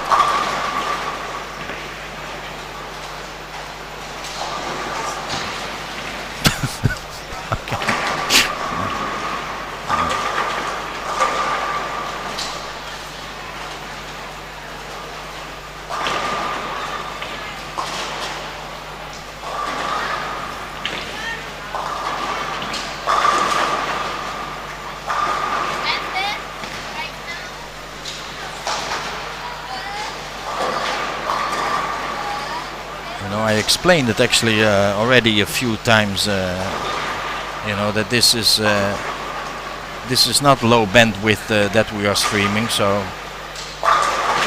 it's 1080, if you understand what it is. So we need quite a bit of bandwidth for the internet. So yes, we can do the final tomorrow, but then watch it on. On your phone, but don't try to watch it on the big screen, because then you will not see what's going on. So it's up to you guys. I have no problem with it. We have all the equipment here for it.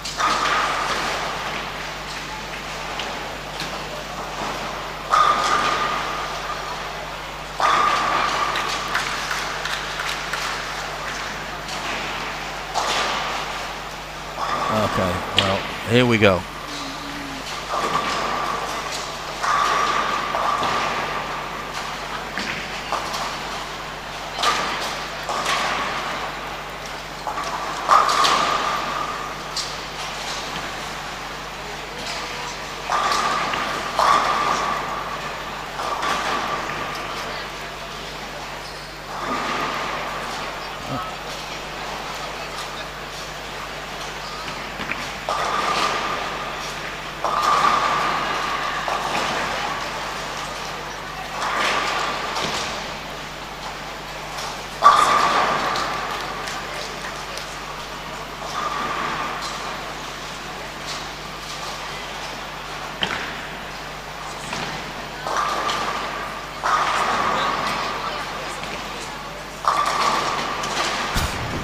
He's talking about that Kuwait. I don't. Judith, what you mean by the Kuwait shirt?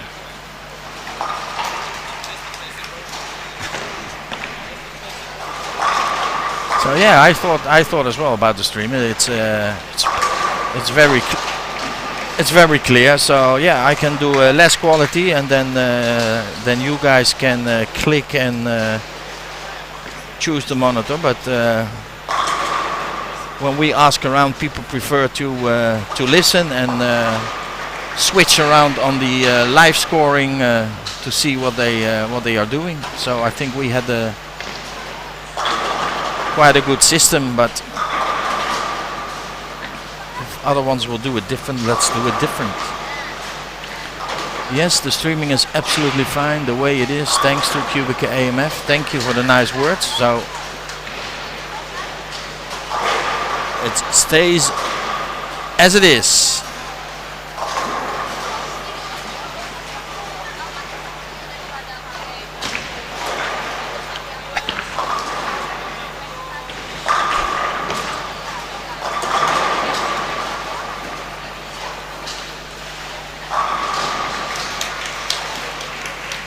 Okay, I don't know what you mean. I know you're from Germany and your English is not that well, but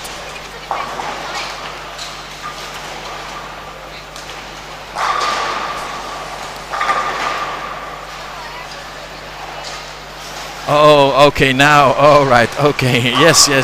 Now somebody sends me the big.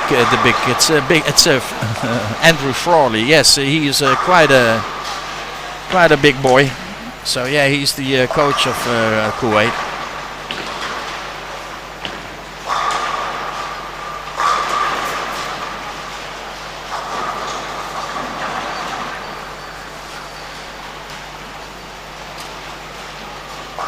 So especially when the other ones are not that tall, so.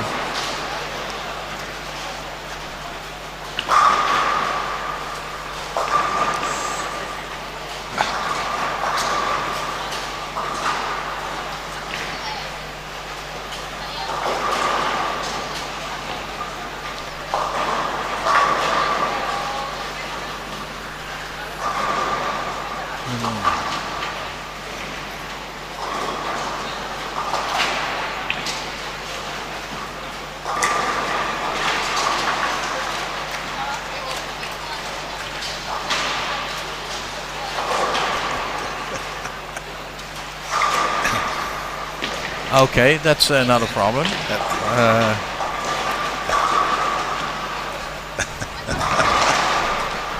I will ask him to put up a sign.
So yes, all right.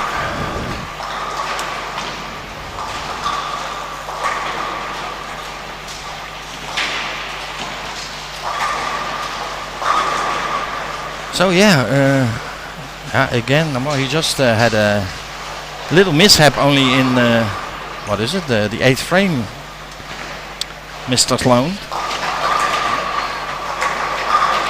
Other than that, with another few strikes on the 240.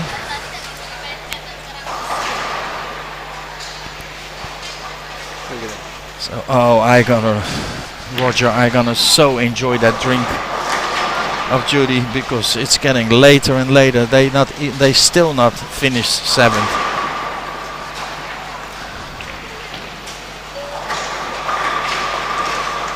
Ladies and gentlemen, as well here at the 55th edition of the QubicaAMF, we have a new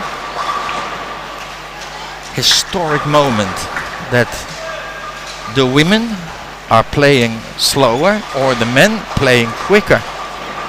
So normally it's always the men that play slow, but for some kind of reason, and it has nothing to do with the strikes, I think, because the scoring pace, the girls are playing quite good. But yeah, Judy was so convinced that she could easily make her report for the press release for the girls first. She said, and then I have plenty of time. There you go. Because the men will. You got men finish their 8th and the girls not even started their Yes, 7th. yes. So thanks, Rick, and then for the wonderful commentary. Very. Thank you.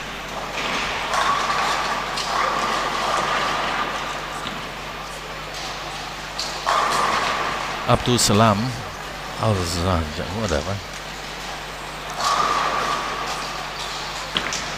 The reason is you get your drink. Yes.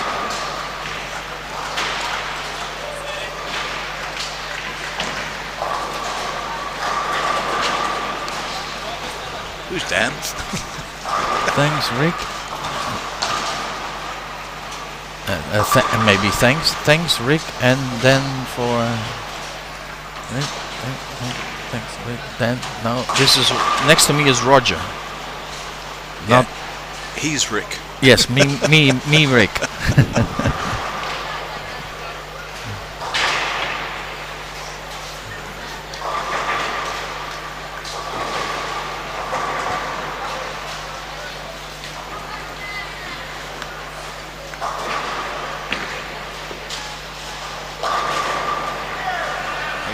Another 240.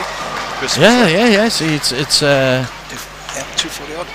He's done very well this. Could be close to. How far is he behind Germany? Not to a personal best, I don't think so, but a personal or a record in the top 24. That could be possible. How far is he behind Germany? I'm lucky as well because my brother is in the top 8 now. Alright, good for you. Marco de Bruin, hi Rick, alles goed. Ja joh, klasse joh. Haha, a bit of Dutch. Ja, nou, geen probleem hoor. Want het, you want Dutch or you want het op z'n Haags? So.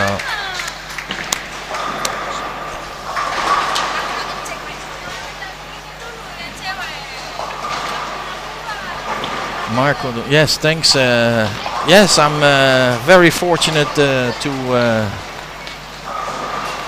do this event. Cost me a lot of persuasion from Roger Creamer to let me do this event. But so far we enjoyed every minute of it. So I'm sorry, thanks. You see, yes, you see, he got confused, so no problem, no problem. Haagse Harry, ja lekker hoor. Can we please switch the cam to lane 2324? Well, on lane number 2324, right that is on a breakdown at the moment. If I see it, it looks like. Has to be re-racked. Yes. Let's see what Vlaams is with the zachte G, no?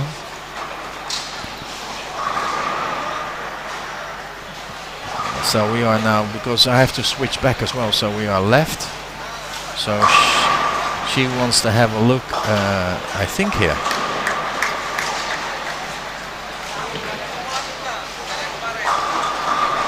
But the problem is that looks like the camera is a little bit off. So let's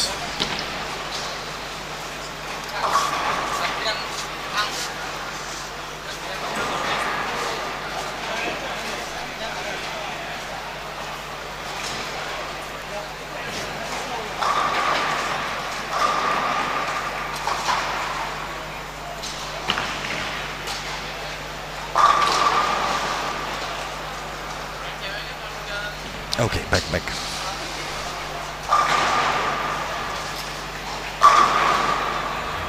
So.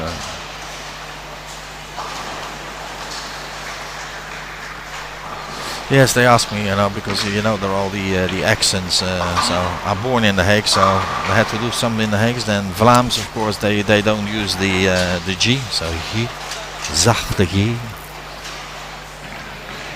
Let's go, Maria, come back. Whoa. Are you knowing something that we don't know yet? Well, of course we have to wait, of course, until they come, but.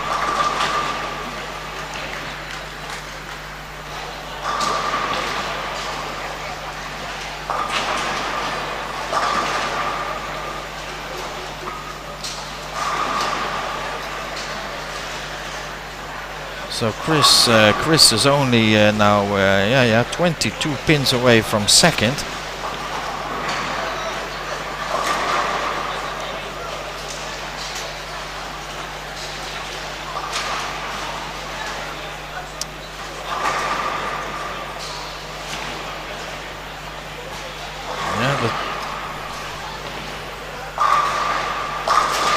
It's gonna be very interesting because that top 8 is very close, and also to make top 4, I think tomorrow nobody can make a mistake tomorrow, because we've seen it actually all week long, that with a good game you are moving up. Thank you. Here we have the girls. Natasha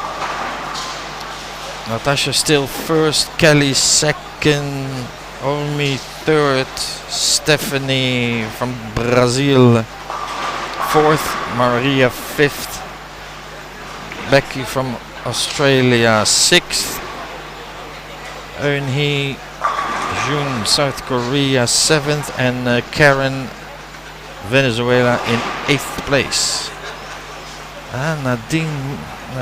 Nadine from Germany is at the moment now in 10th place. 61 pins away. So there's still room to make that up.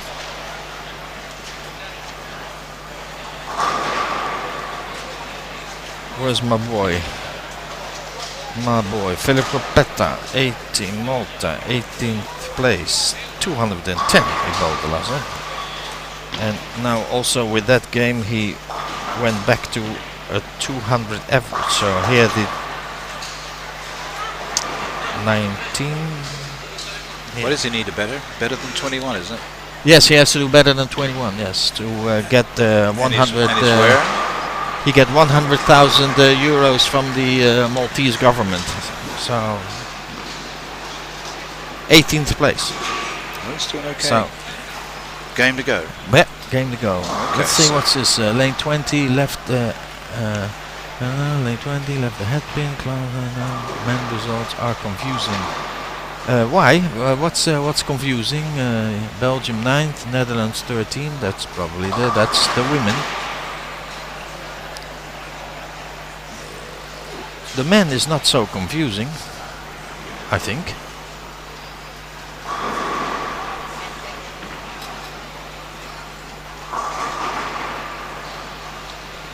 Just the top 8.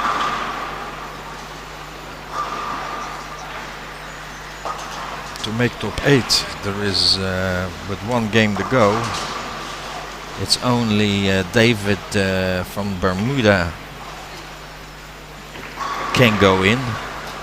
Yeah, that's the only one that's close, isn't Unless of course the ones of Kuwait and the Czech Republic really go down, and who is in 10th place. Jalion from Guam makes a very high game, but it's been done before. But looks like the top 8 is as good as completed. We should know that in a few minutes. Because Yes. So now we will switch back to the right side. So it will pop up here in a minute. Hi guys, enjoying the stream in Italy. Although I'm routing for the home nations. Question: are the pins scored so far carried over into tomorrow? Yes, they are.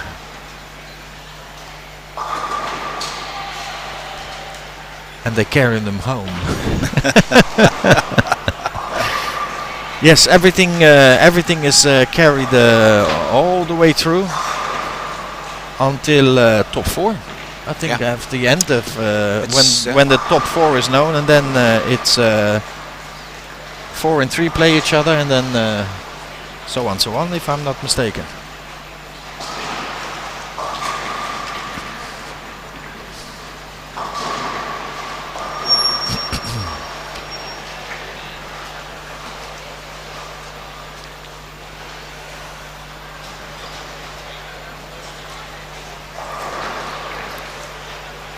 So even now here, game 8, Nadine Gisela, Germany, was a 9 spare, 7-2, 8 spare, 9 spare.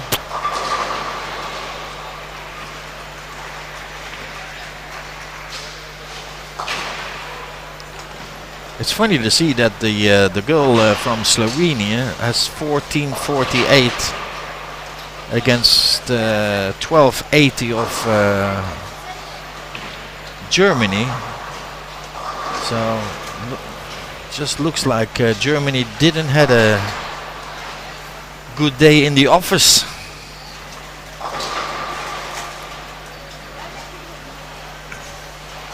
Shame. Good bolster.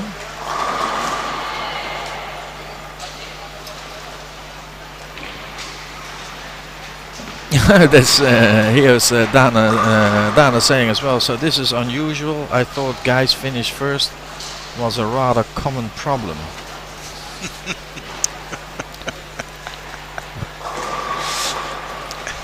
Well, I never had that problem. Okay, and somebody just woke up. Okay, well I will leave that. Because it is. Marco wanted to say wanted to say something, but he retracted it. So probably better. But it is.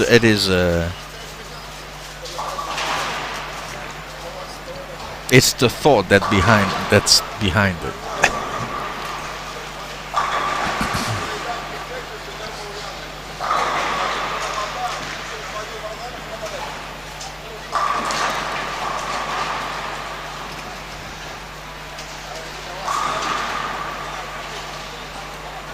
From the scoring, looks like I am following Sloaney.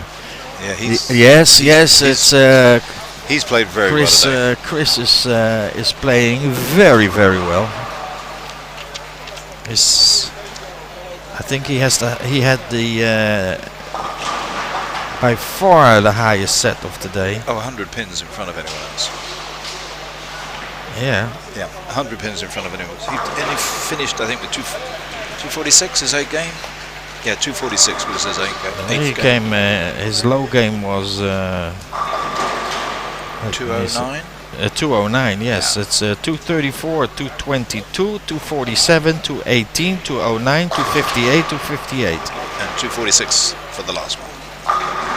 And 246 for the last one. Yes, so yes, I said yes. He pushed him up to second.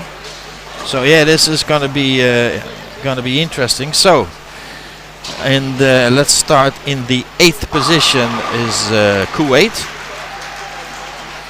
So he made it in the top 8. Number 7 is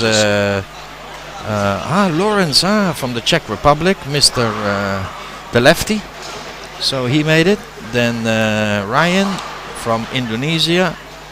Then 5th place Sam Cooley, Australia. 4th place Van Hee Lee, South Korea. Oliver Moritz from Germany in 3rd, Christopher Sloan in 2nd, and in 1st place since day one, Francois Lau from South Africa.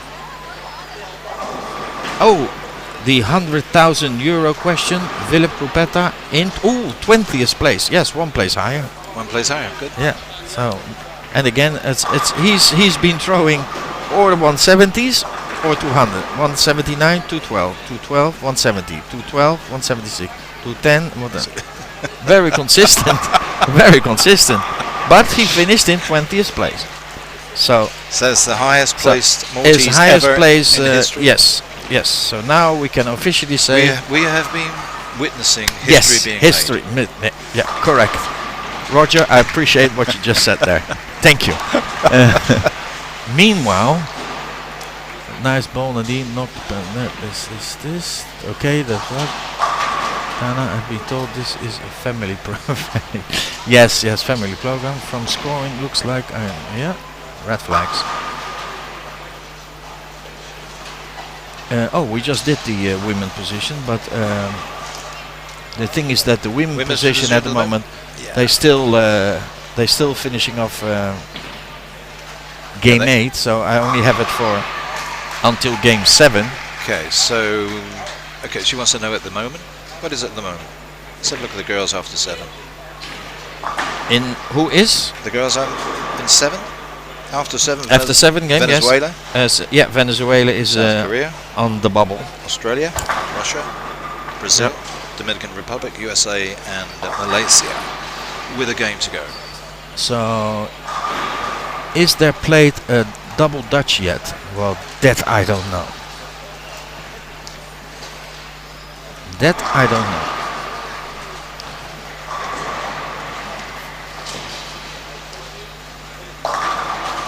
But of course, it's possible that we're probably still 15 minutes before. Becky puts on the show there. What is it on 25 and 26? 9 spare, 9 spare, and 6 bagger. So, but I think Becky was already quite in, but I don't know if she can come up even higher, because of course her goal is of course to get to that top 4. Her first set was not that good, but she said that after the second set felt much better and made a few adjustments and was quite happy the way it was going.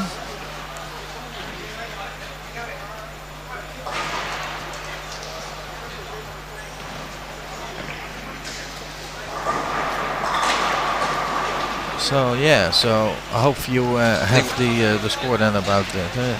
It's rare to see a double Dutch, mostly one double strike between. Okay.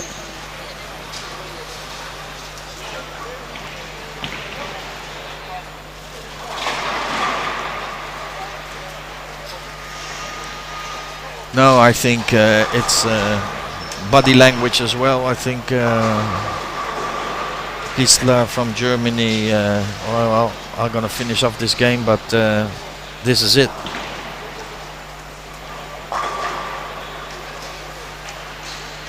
It also is still possible because she was sick, so it could be that she is still ill. There was quite a few players had the flu or had a cold, including me. Yeah, we've had a bit this. Yeah, no, I had no the manager of the Malaysian team. We had the little dinner last night, as you can remember. I do remember. Yes, you still remember that? Just. Yeah, just. So yeah, he gave me. He told me that his parents were doctors, and he gave me 3 pills. And he gave me another 3 for this morning. And I feel actually pretty good. Yes, I feel still a little bit in my throat, but much better than it was. So I actually have to thank him really, because I called the wife yesterday, and I was really scared from, oh my God, first time Roger asked me to do something and I'm gonna screw it up because I'm sick. He said he's never gonna ask me again. So But no, thank God everything is all right.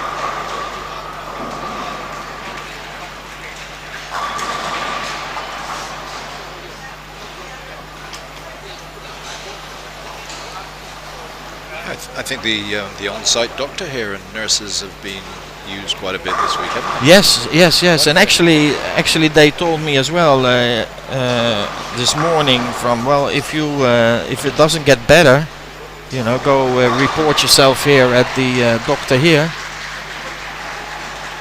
So I don't know if keep admitting to the world that you are taking pills that you don't know what they are. No, but they were. He feels good, doesn't I matter what they asked. are. I know, but I asked. It was one was antibiotic and one was a painkiller. And I'm not just gonna take just things, but.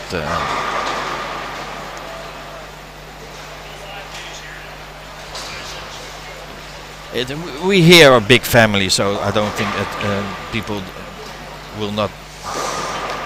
Don't want to do any harm, let's say. They only want to try to help, and he helped me very well.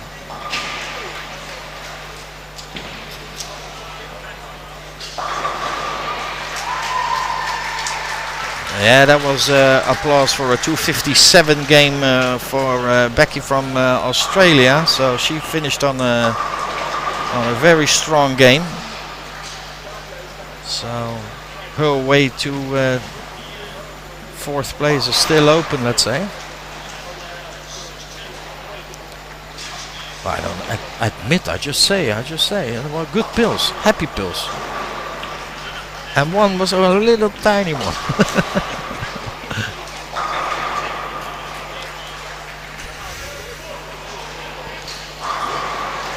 And the other one I had to smoke. So but I'm used to that one. So yeah, slowly. We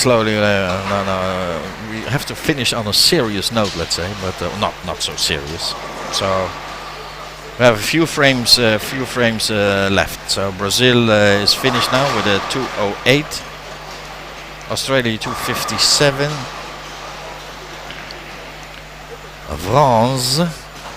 France still in the 10th. Oh, looks like she opened, so that's missed 181. So then the only one that we here have left for the view. Venezuela. Yeah, is he here on the right hand side of the building?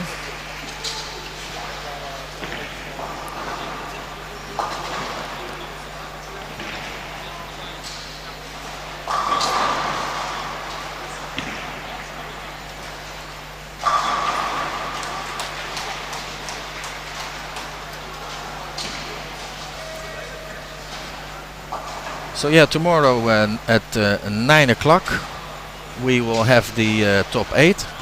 Oh wait, we have wow, that okay. So I will change to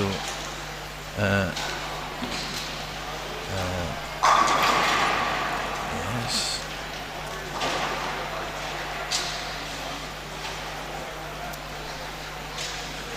Oh.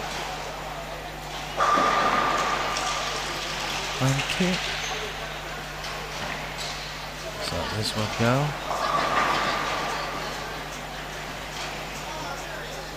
Okay, so now also the wife no. Yes, he is the first to make the cut. No, Philip was not the first to make the cut, but the second. See? This is the wife. Correct. If there is something that I hate, to have to say that the wife was right. So now I have to write. Roger is sitting next to me. Yes, my darling. Yes, my darling. You, oh, that hurts. Were right. Explanation point. kissy, kissy, kissy. Send. Then we had Sven from Germany. Hi Rick, schön dass du das Kommentar zu haben. Thank you for the that's compliments. And yes, we don't still. And Kevin, I already explained that we tried this morning again about the incoming calls, but something it has to do with the internet and the bandwidth here that is don't let us get the calls in. So we're not gonna give up. We will keep on trying to get some live calling in while we're watching on the screen the ball of the Canadian super singer, super bowler. She has a good voice. She can at the not banquet, it was a welcomes party of the governor. She was invited to sing 2 songs.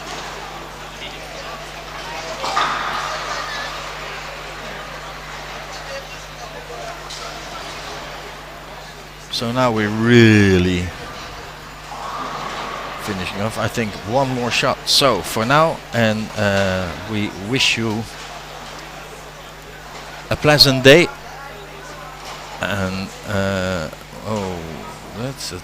Let's see, double judge players. Morning, congrats to Stephanie.